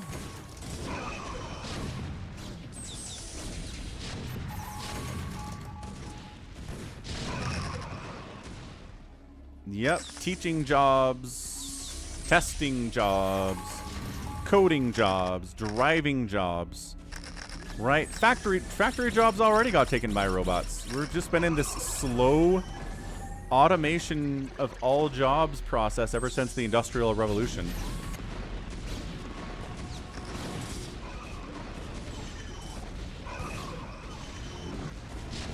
Yeah, so this is going to get held, and then this is not going to be held, and that's it. Flash, GG's out.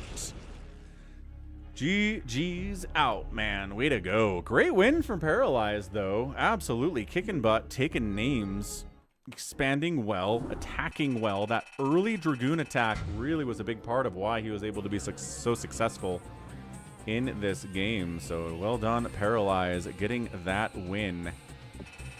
Yeah, outkilled, got outproduced a little bit, but the outkill is bigger. And then resources here, about 14,000 on the play. Hey, Ellery, good. I'm glad that you're enjoying the unemployed StarCraft streams, because I have a lot of fun with them too. Really, really good stuff. That was great. That was a fantastic PvT. Ah, Nick T put in a 15-hour day, dude. Dude, working hard out there. Working hard for the money. Hope you get some time to relax when you get home. Maybe watch some StarCraft, huh? Okay, what do we got here? This is a 2408. Yeah. Flash versus Paralyze. A lot of Paralyze replays from that day. Neat. Neato.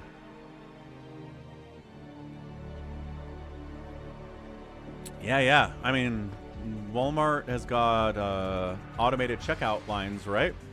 That's automation. Taking jobs from people, too.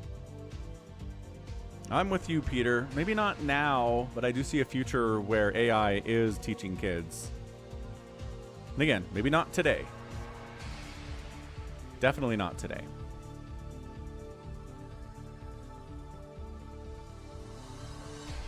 All right, how about a Larva ZVP on Citadel? That sounds fun. So this is Rich. This is our guy, Rich, who is one of those guys in the same group with Tengu and Noel, who are trying to break into, like, consistent SSL qualifiers, right? Trying to be in that level with everybody else who's awesome. And it's tough, and it's a lot to ask, but the cool thing is that they usually have the capability of taking a map off of somebody that's way better than they are. Like, even if that somebody is Larva, right?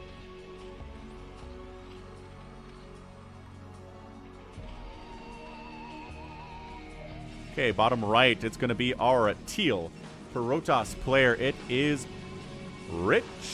And on the top left, it's Larva, our red Terran.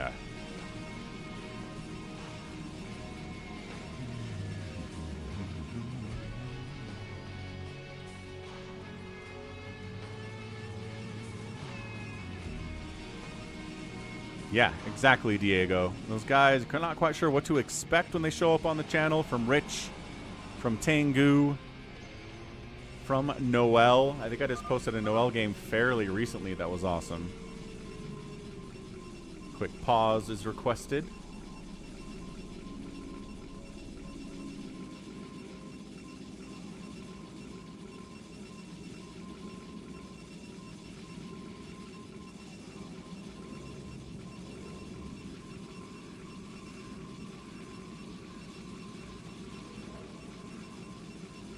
This is okay. It is so titchy, though. It's like finding the needle in the haystack.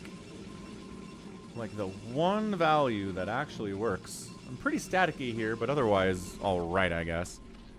Yeah, I'd put Zealot in that group of players that aren't quite elite, not quite consistently hitting SSL or ASL, but very able to take a game off anybody who does qualify for the ASL or the SSL, right? Right. Spawning pool coming up. That looks like an overpool timing. Yeah, definitely an overpool timing for our guy, Larva. Probe on the block here on Citadel. Just enough. Probe comes in, sees the pool is done, and says, aha. Well, this is not ideal for anybody, is it? Not ideal for us.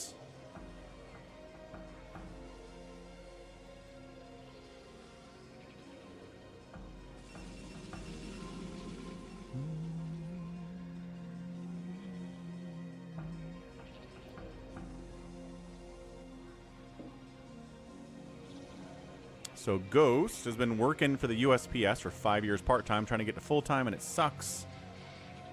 Every one of my coworkers in every post office and a 30-mile radius of me are women. What the heck? That's crazy. That is a crazy ratio. Yeah, it doesn't seem very equitable, does it? Alright, cannon up against these early lings with the overpool. Expanding to a third base is there too. So recognizing that did get scouted, your lings aren't going to be able to do much. So let's make sure we get a third base rocking here.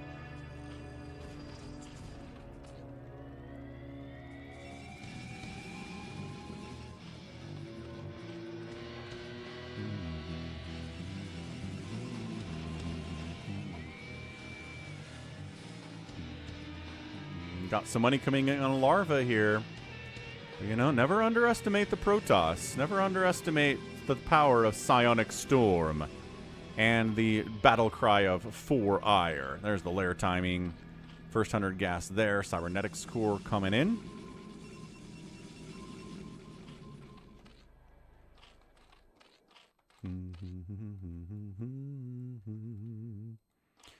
Yeah, I mean, I talk about this on my Discord channel sometimes, but the concept of the pendulum. In, you know, a lot of parts of society, there were inequalities and unfair stuff going on that really caused certain groups to be treated unfairly for centuries and millennia, and it was really bad. So as society, we said, that's bad. We should fix that. So we took the pendulum that was way over here bad, and ideally, we put it into the middle, right? Where everyone's treated equally, and everybody's happy with that. But instead, a lot of the time, the pendulum just kind of swings over a little bit too far, or a lot too far to the other way. To where now, the groups that were not being treated unfairly are now being treated very unfairly. Because we just overcompensated, right? And a lot of the times, these people that are being treated unfairly never had anything to do with the unequal treatment before. Like, they weren't alive for that, right? But now they're getting punished for it, and it's just like, can we just treat people fairly no matter who they are, no matter what color of their skin is, or what their gender is, or what any immutable aspect of them is? Is that too much to ask?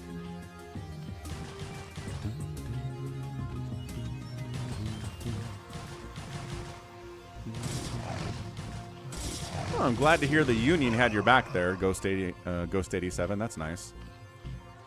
That is a good ending to that story. But still, the fact that it happened at all is gross. Citadel, Stargate, Corsairs out, +1 air weapons on the way. Hey, Gerald. I think it's a lighting issue. Got a green screen, as you can tell. But the lighting changes in this room throughout the day, and so it struggles sometimes.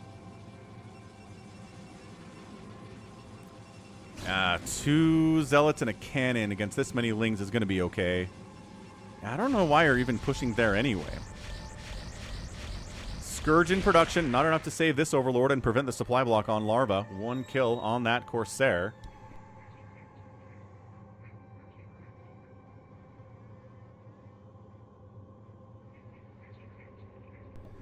All right, Mega Falcon's here. He'd like to say hi. Hi, guys.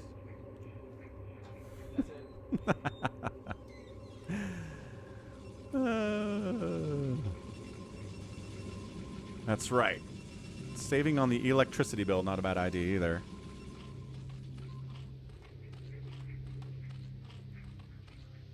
Yeah, and that's another thing. Divorce is another example where the pendulum swung too far. Forever, women legally couldn't get a divorce. Or if they did get a divorce, they couldn't get a good job. They couldn't have a bank account.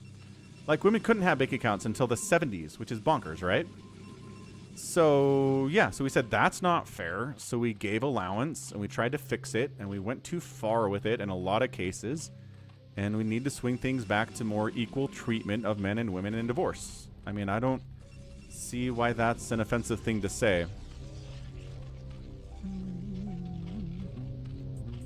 Although, I mean, I don't know.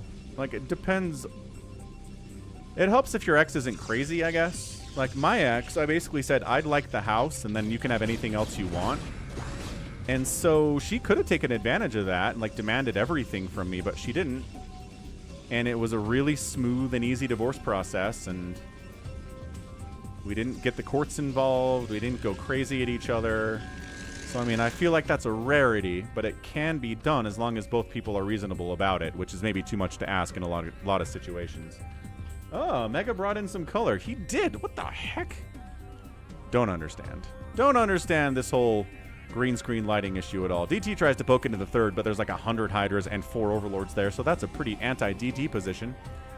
Okay, Zealots very smartly retreating in the face of a giantling Hydra army. This is the time of the game where Storm's not done yet. Now Storm is done. So now our guy should be able to get some Psionic Storm out on these Hydras, on these Lings. Yeah, you're not getting this gateway, I'm afraid.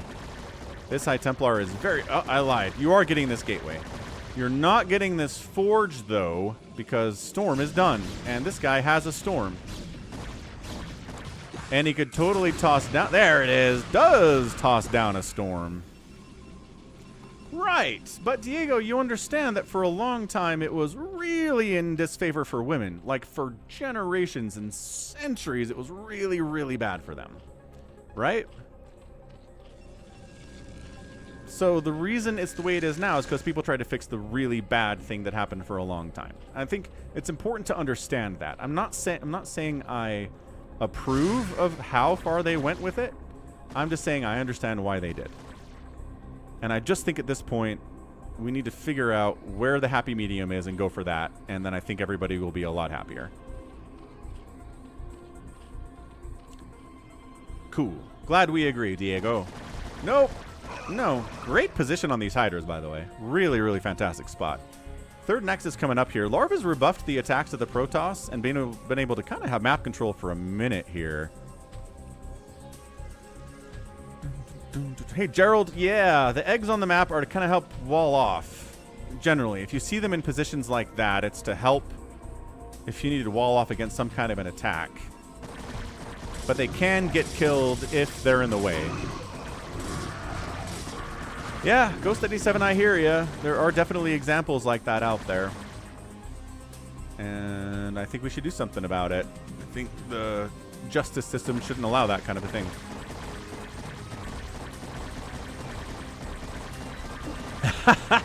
Hey, John. No, I got divorced back in 2017, so it's been a hot minute. Been a minute. Corsairs hunting them Overlords. They've got the +1 attack, looking good. Fourth base, warping in, morphing in here, and this base got canceled. I think Larva's got a pretty good handle on this match, folks. Pretty good handle on the match. It's 128 to 103 supply. Protoss is up. Plus, he's got Storm, but he's only on 2 bases. That third base is getting rewarped in now, but it's going to take a minute, and this hatch is done. So this is a great position for the Zerg. Like I said, though, Psionic Storm exists, right? Psionic Storm exists. It's not something that you can easily dismiss.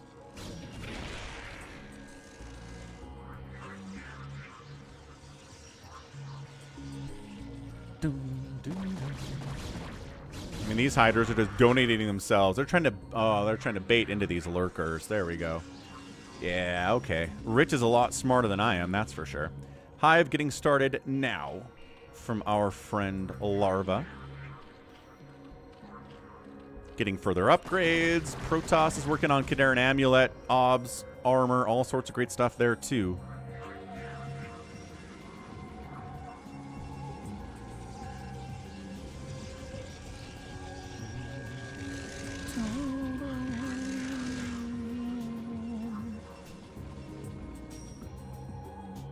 Yeah, Gerald, I was software QA for a cloud backup product. Very proud, honestly. I was the first QA person on the backup when we started building it from scratch. And I was there the day it shut down. So, I was the only consistent QA person on that project for those 10 years.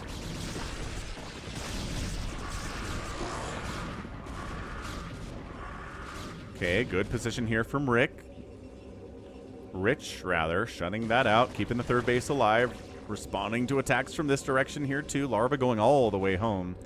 Waiting for that hive to finish. We'll see how long it takes him to get a defiler round. I'm going to say within 5 seconds. So there we go. 5, 4, 3, 2, 1. Defiler round. Nope! Actually, not even close. Huh. I guess maybe he's too busy microing out here in the middle of the, map. Yeah, I mean, it's a long story short, but the cloud was extremely profitable until some decisions were made to make it insanely not profitable, and they shut it down. And then once it was shut down, they were like, well, Falcon's been on this project for his whole time being here, and it doesn't exist anymore, so we don't need him anymore, I guess. I think generally is how that was thought up. I can code a little bit. I'm not good at it, but like I can code using Selenium, some basic tools that way. I've taken some courses on Python and I'm okay with it. I can kind of scrap my way into a victory with it, but it's not something I'm really good at. 154 to 141 supply. Rich getting some of that storm out. Corsair's continuing to hunt. Great storm there. That's a 13 kill High Templar, ladies and gentlemen. That is not bad at all. So Defiler round did eventually come in after I stopped paying attention to it. Consume's on the way. Adrenal's on the way here too. So Zerg's going to have what he needs. That's an Overlord if you want to kill it. But yeah, Consume's not done. So this is a good window for Rich to get in here and try with the combination of Psionic Storm and Zealots to break through this Lurker Ling thing. Ooh, also sent a couple Zealots in to snipe this 5th base attempt. But big time engagement here for sure.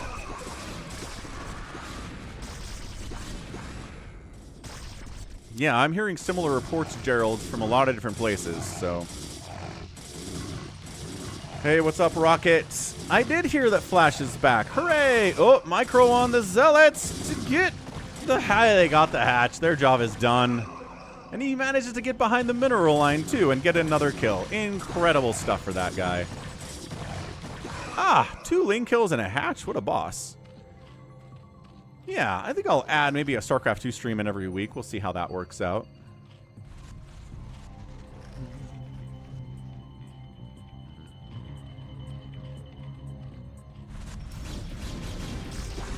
All right, again, he's like, you don't have any Dark Swarm yet? I can't believe it. These Dragoons are absolutely eating face right now. Defiler comes in, throws down a Dark Storm, and then immediately the retreat by Rich, covering the retreat with a little bit of Psionic Storm here, too. 6 kills on that High Templar. Lurker's not protected by Dark Storm. Let's attack those ones, but no. Dark Swarm does come up as well. And our guy Rich has fallen back. He hasn't expanded in a while. Killing this hatch by Larva was huge. Absolutely game-changing stuff, taking that base down. Oh, nice. Nice, nice, nice.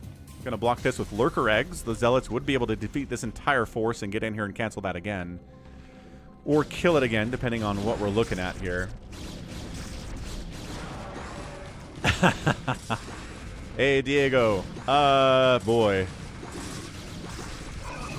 Stream StarCraft 2 for Brood War fans. I don't know if there are... Like, I appreciate that you want to learn StarCraft 2, but... I don't know how enough, like, are there enough of you to make that worth my time? You know what I mean? I mean, no offense or anything, but I'm trying to starting to make some money at this point. But yeah, I mean, if you...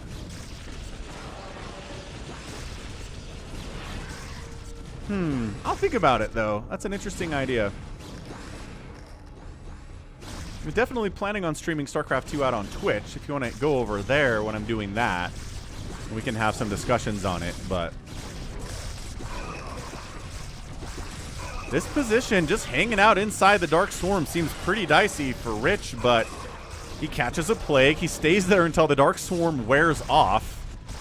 Is going to fall back here as way more lurkers are back there. Archon's in the mix to deal with the Dark Swarm for sure, too.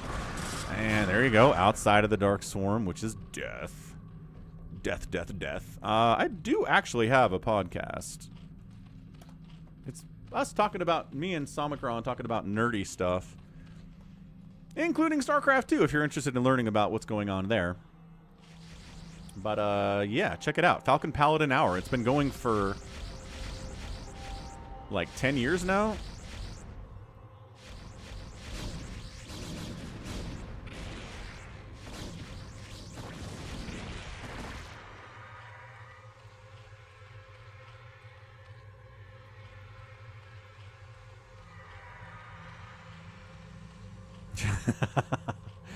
No, by far, the vast majority of my fans right now are Brood War fans, undoubtedly. A lot of my StarCraft 2 fans left. It was very sad. Nice Plague. Great Plague. Metasynaptic Node coming in. He's layering up one of these hatches. He's layering up his natural.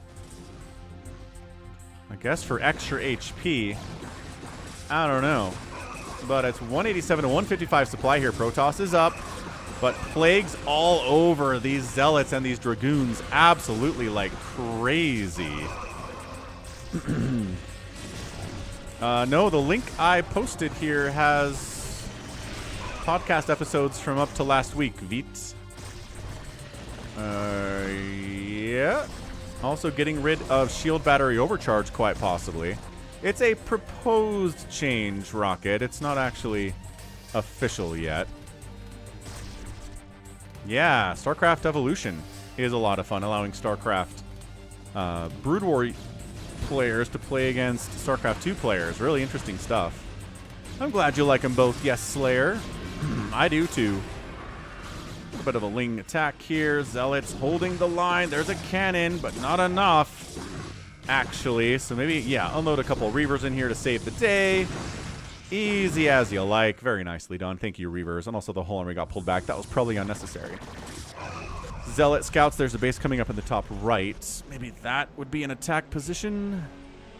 Not so much, no. Coming up the left side instead here is Rich.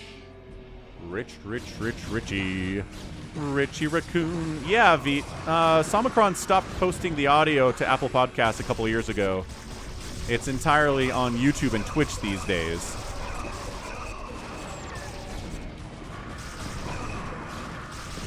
Okay, Storm up. Reaver hits. Archons on top of those Lurkers on the right side. Great Storm. Lurkers busted all over the place here. Reinforcements coming in at 68 workers for Larva. Is he going to be able to hold this thing? Based on the base count and the worker count, it looks like he's going to be able to do it. Okay, good. Dark Swarm up again. What's up, Game and Knack? Happy Monday to you. Welcome to the later version of the Falcon is Unemployed stream.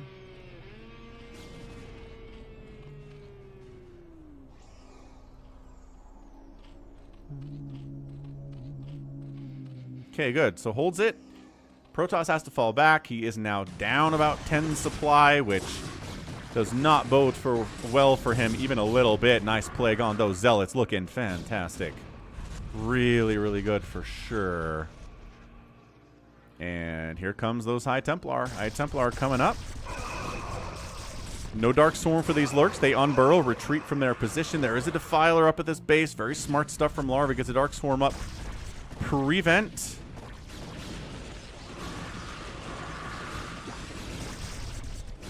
Okay, great Storm. Nice Plague there too. My goodness gracious. Is there going to be enough? I don't know. I don't think there's enough from Rich to do this. Cracklings all over his face here. 2-2 upgrades on those cracklings. 2-2 on the Hydras. 3-1-2 here. So about even, I would say, between Rich. He's expanded. He's got 56 probes. He's not out of this thing, but it's not a very comfortable place for him to be in right now, right? Do I think Archons are naked? Sure. They sure look naked. But I don't know that they have, like... They're Protoss bodies, right? Maybe to them, naked isn't naked. They have different cultural standards than we do. Yeah, StarCraft 2 having a ranked team game ladder is really nice. 2v2, 3v3, 4v4.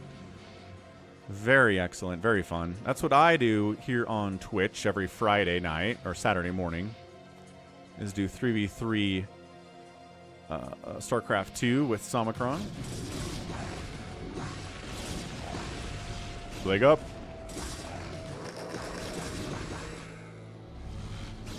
Nice consume and another great plague up. Defiler dies for it, but did get a lot of plague down on those units. Looks like maybe he wants to expand down here next. Larva, we got a storm drop.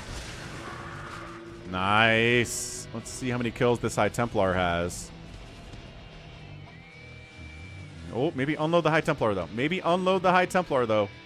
Maybe actually unload the High Templar, though. Keep it. Unload him. Unload him.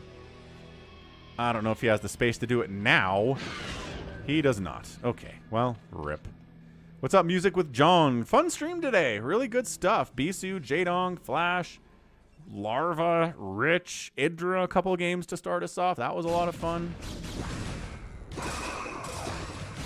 Top right base from Larva coming in instead of that bottom left. Just keeping an eye on it, I suppose. Or maybe just keeping both options open to him.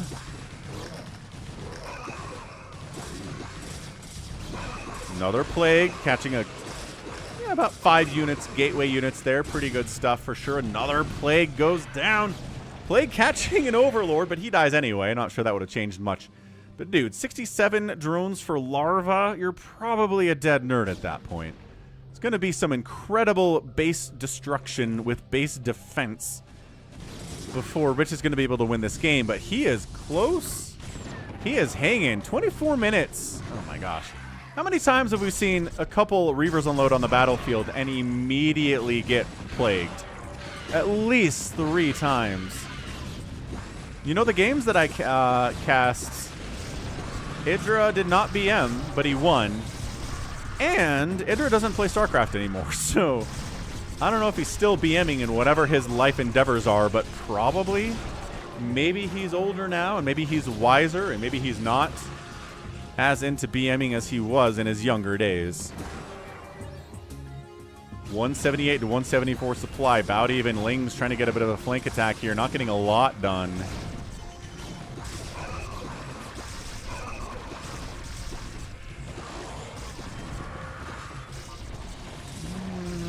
Not as much of this is plagued as I thought, to be honest.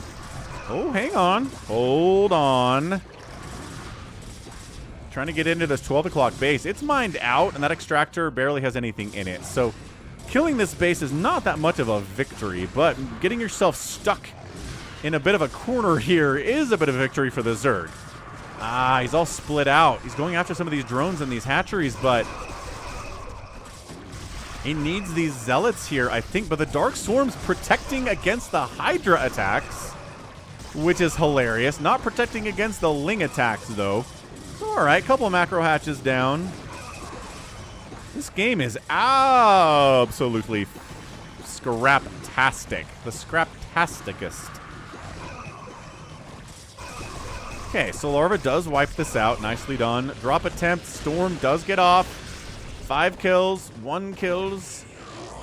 Down to 59 workers instead of the 68 that Larva had, so that's a major victory. That guy tries to run for it, but he's a High Templar. He can't run very well at all. Not even the tiniest bit at all. Probes transferring down to the 6 o'clock base, trying to see what's what, and the answer is we got a Cannon High Templar Reaver combo defending us, which is nice. Probably needs to expand again if he's going to do this thing. I mean, this is the one that would make sense. He could probably try to take this one too. But again, I'm not a huge fan of minerals only. You're going to need a lot of that gas if you're going to take down a Zerg who's fully on tier 3 and fully extremely, extremely terrifying, right? I think that's a fair analysis. Because, yeah, Reavers and Archons and Dragoons are not cheap on the gas. So he's going to... Okay, sends a DT over here to try to shut this down.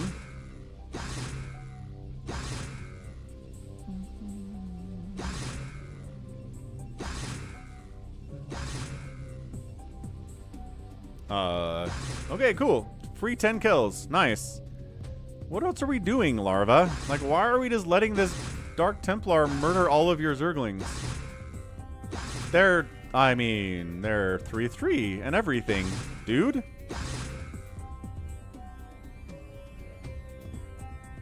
I don't know what that was, folks. No idea at all.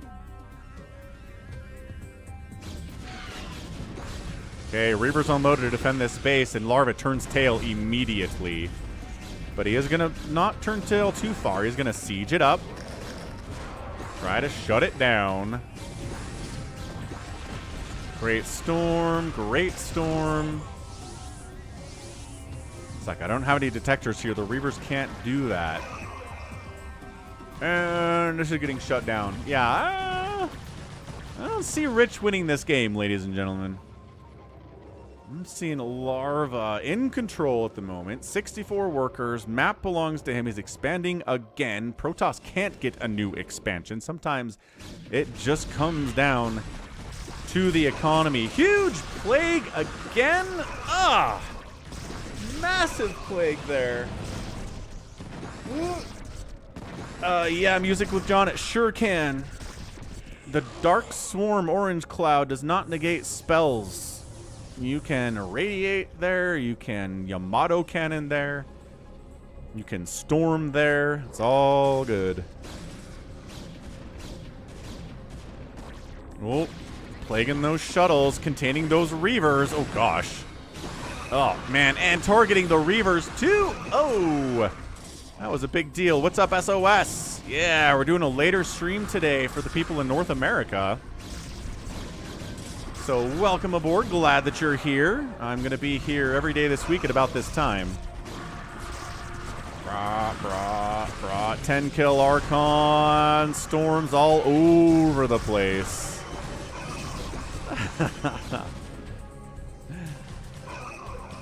Rocket wants to be Tychus for Halloween. That'd be pretty fun. Maybe Zeratul. Zeratul would be fun to Halloween as. What's up, Savior Sword? What's up, the White in Night? Yeah, I think our Protoss player is running out of steam, folks. These battles are not as big as they used to be. Not getting further upgrades on his dudes is also concerning, but he is working on a shield upgrade, I guess. And that's it. GG. He does tap out. Larva gets the win, but by golly, it certainly took him 29 minutes, didn't it? Almost a full 30 minutes to take this Protoss down. Rich is no joke. Not even the littlest bit of a joke at all. So good job by him. Larva is our winner. Yeah, that was a ton of fun. I know. I hope one day we'll get a StarCraft the movie. Now that Microsoft owns the IP, I feel like the odds are better for some reason. Hey, Game and Ack. Long shift. Sounds like it. But yeah, look at this. Mind out, mind out, mind out, mind out. Like this base, and this base, right? This is what is running Larva's economy right now. And then Protoss wasn't able to get a new base down here at all. And that was eat. That was eat.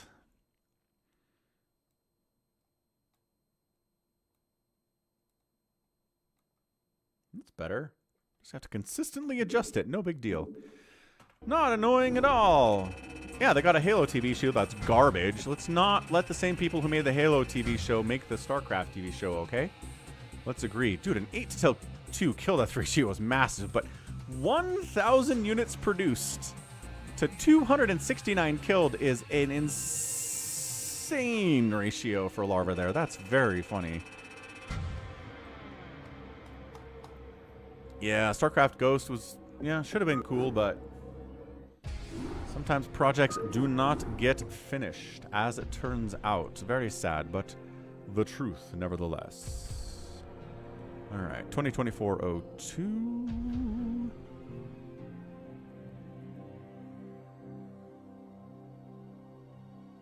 Rich versus Larva. Okay, we're just good. About time to wrap up the stream here. Maybe one more game to cast, and then we'll wrap this thing up. Is Zerg harder to beat later game? I think so, yeah. Absolutely. Once they've got Plague and Dark Swarm and stuff, definitely rough. Let's go into the 2008 folder, huh? Let's find something from back then. Maybe, what do you guys want for the last matchup of the night? What do you think? What's up, Queen Amelia? Yeah. No, I'm going to end the stream in about 30 minutes, Queen Amelia, but I've been here for about 3.5 hours today. What's up, Scotty B? How's it going? Yeah, thanks everybody for supporting me so far on the stream today. We got a super chat of 15 Canadian dollars from Y Haas. Stephen Roberts upped his membership to a Hydralisk level. The Cello Ronin subscribed with Prime. I think he said that was that you, Diego? I can't keep these names straight.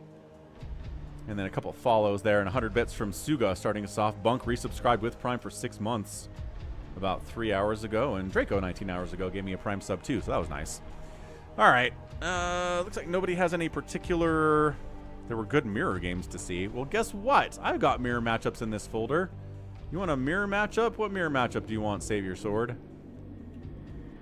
And by that, I mean there are no mirror matchups in this particular folder. Embarrassing. How about this one? This one probably has a mirror matchup of some kind. Yeah, Nick T's been waiting for a StarCraft movie for 20 years. I think we all have been. It's just StarCraft never got as popular as something like Halo or Mario did, right? It's a PvP, Fresh versus Stork. I don't think I have the time for that one, unfortunately. Just a little bit too long. I'm running up against the podcast, actually, soon.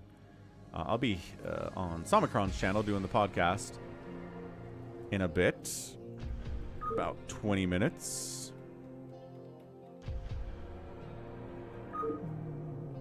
Sounds good, Nick.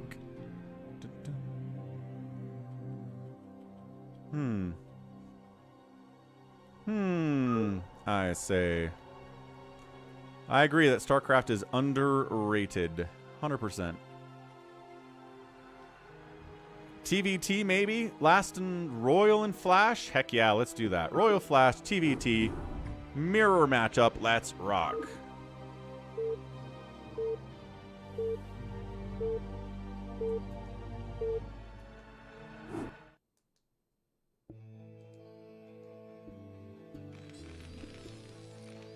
I don't know. Bottom left, it's going to be a Purple Terran player. It is last. Nope. RoyaL under his last Smurf name. Tricked me there. And in the bottom right, it is Flash. He is white. He is awesome. All right. Save Your Sword. There we go. Save Your Sword is into the TvTs. Let's do it for him. Let's rock it up. Rocket likes the TvTs as well. StarCraft is a difficult game, yes. But, you know... difficult things you can succeed at sometimes are rewarding. I think that's just generally how human psychology is wired, right?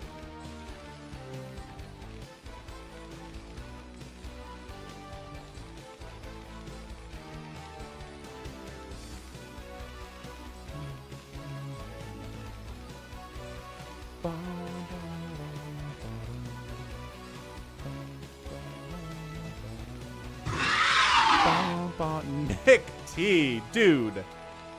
Honestly, again, Nick T, the GOAT of the stream, donates $100 in a super chat. He is an incredible guy. He has been supporting the channel for so many years. And once again, comes through with a super chat towards the end of the stream. What's up, Nick? I know you had a 15-hour shift today, and that makes it even more impressive and emotional that once again you just did another $100 super chat, dude. I hope you're doing well, and I know you don't like talking about it, but I hope you're doing great. You deserve nice things, And I hope you like this TvT, man. Yo, again, legend Nick T. When you see him in chat, salute him. All right, guys. All right. Yeah. Okay, well, what's the play here? We got Rax floating over, Proxy Starport, and then Doctor. Hey, Doctor's here. We're giving me a raid from Twitch. What's up? Happy Monday. Casting some Brood War for ya. Proxy Starport here from Flash. Shenanigans are afoot. From our guy. I like it. I'm on board. Yeah, gonna proxy some vultures in here to RoyaL's base. He does not appear to be all that ready for it. He does have some Marines, though. Nico, 4140, thanks for following. Welcome to the Brood War. All right, dropship coming in. Vultures ready to rock, ready to move in here.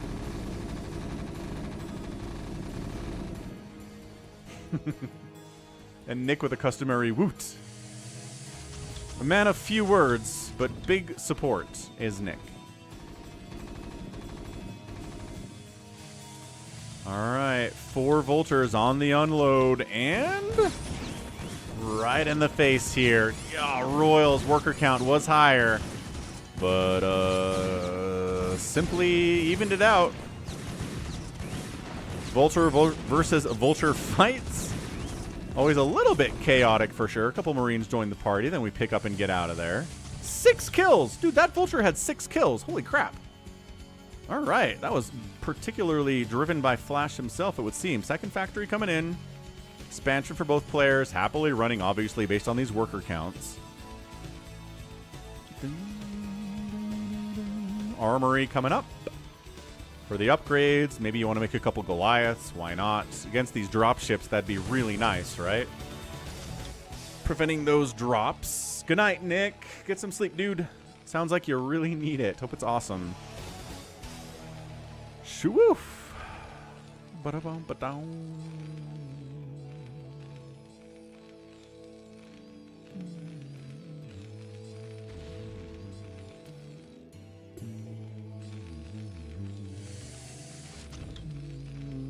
Yes, Dongfeng. The legend Nick T did. Another factory. Yep, fact.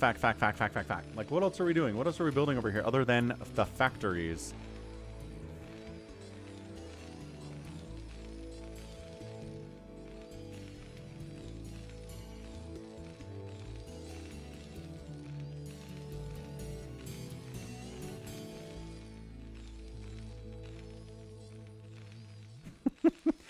Yeah, I think as I lose the light. Vulture back. 8 kills. 9 kills. Dead. 9-kill Vulture. Hero of the Flash army. Doctor! StarCraft going good. Yeah, have some good sleep, dude. I'm not sure if I'm following you on Twitch. I've seen you in my chat before, but I don't think I gave you a follow. So I will give you a follow. There you go. Awesome. Awesome. Wraith up from Flash. He's like, well, as long as I have flying units, might as well make some more flying units.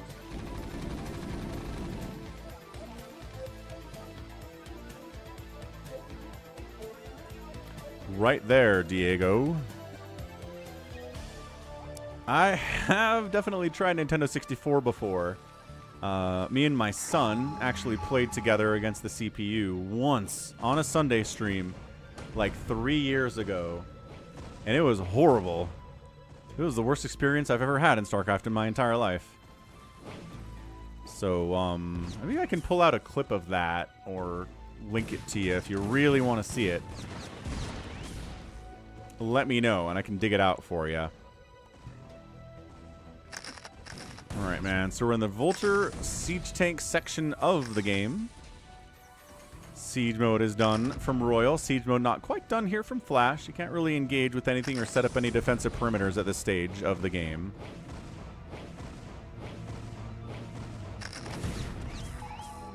Losing your racks means you have to build another one before you can build any factories. Incredibly annoying. Hooray. Siege tanks firing up. Vultures trying to get in there too. Is there enough? Man, siege mode, as soon as it was done, he sieged right up. High ground siege tank saying, get off my front lawn. Get off of my property, sir.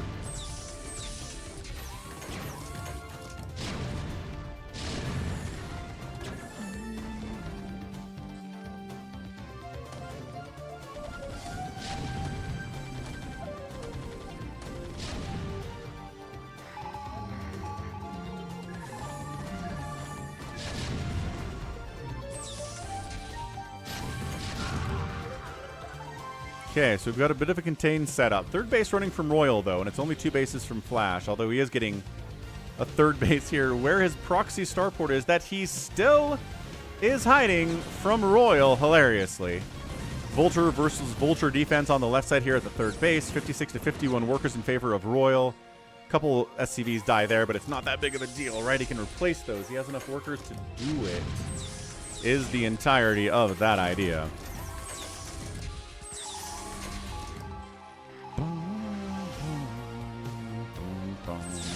Okay, siege tanks using the high ground spot of the Wraith to get some hits off here. That's fun.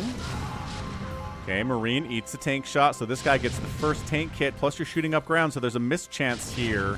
But the Wraiths are used to easily take down the tank, finish it off. And now his Wraith wins a battle. Oh, his Cloaked Wraith's winning a battle against the uncloaked single Wraith of RoyaL. This is an intense position we're finding ourselves in here right now, folks. This is Wraiths, Cloaked Wraiths, sniping tanks down. Not very fast because there's only a couple of them, plus the repair is real.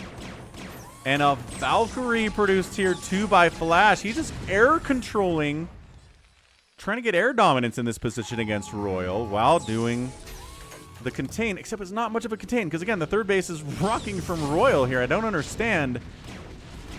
I mean, you kind of have to be pushing in. It's not a contain at this stage, right?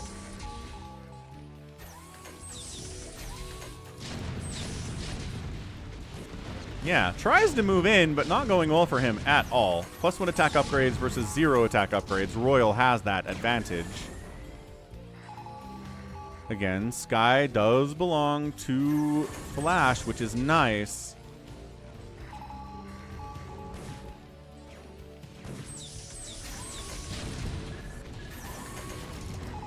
Yeah, and I think RoyaL shut this down. I think he's just like, no. I have high ground here. I got a position here. Just get on out. Flash just falling back a tiny bit, re-sieging up. 126 to 122 supply. Cloaking Field's on the way from RoyaL too, making his own Valkyries. But still producing the tanks, not really going into like a mass 5 starport Wraith thing at this point either. But maybe double expanding. There you go. Double expand up the left side. RoyaL says, I'm ahead. My third base was faster. I think I got more army supply here too, so that's really positive.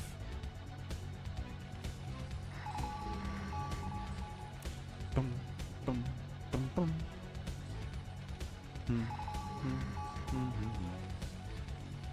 More Valkyries being added in. It's really nice the Valkyrie became useful thanks to the remaster. Because by golly, was it entirely not useful in regular Brood War because of that fire glitch, where it just simply wouldn't attack. Flash trying to ninja a base up this right side. This base is in vision of spider mines from RoyaL, so we might try to get over there. Oh yeah, he moves everybody over this way. Uh-oh. This is looking a little bit dicey, but a new tank line is set up. Flash is not going to give up this position without a fight. Oh, the Spider-Mine connections were huge, though. That's big. I think he'd probably unsiege these, go there, crush it, and wipe out this base and maybe threaten this one as well. More Spider-Mines getting laid in that position, and RoyaL seems to be really in command of this game right here, right?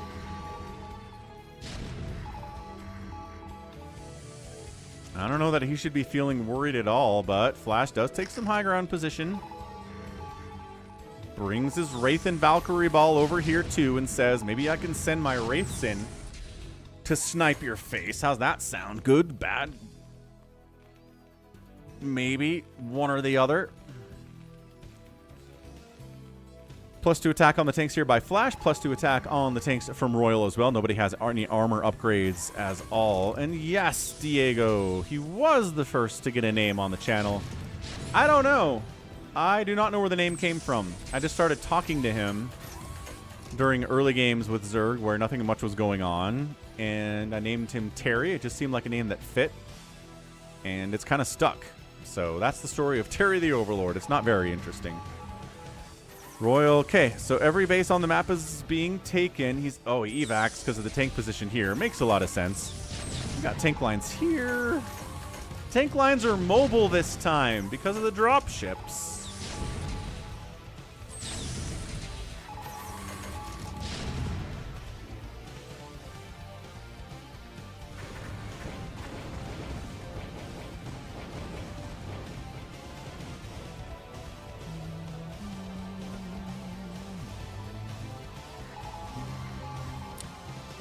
You know what? What I'm thinking about doing, actually, is alternating stream start times instead of weekly, daily. Nice drop, though, by RoyaL. It's really hard to know when you should unsiege and siege your tanks. Sky battles going on here like crazy. It looks like Flash owns the sky. But the siege tanks are here, and they're sieging up, and they're taking down SCVs, and it's 78 to 62 workers now in favor of RoyaL. A lot of SCVs survived this attack, but he's just been macroing so hard on the other side that it doesn't really make as much of a difference. So yeah, so what if I did earlier stream Sunday, Tuesday, Thursday, and then I did later stream Monday, Wednesday, Friday? Because that way, everybody gets a stream time that works for them during the week. And that way, they're maybe not getting overloaded with streams every day. It's an every other thing for them on some level, right? I kind of think I like that idea better, honestly. More armories coming up top left from RoyaL, probably for ship weapon attack and armor upgrades, if I had to guess. Flash still doesn't have this base. I think RoyaL's just kind of got a stranglehold on the map right now. I know there's more whiteout here, but the ability to have all of these bases and just cover them individually. Wednesday is game night for Savior Sword. Right, so it may not work out for you, but Mondays and Fridays maybe would. I will think about it. That's what I will do.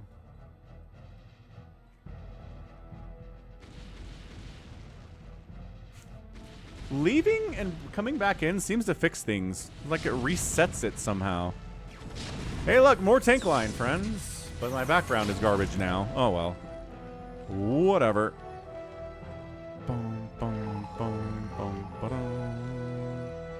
Ah, Wednesday night games for the NA folks. Sunday morning games for the EU folks. Yeah.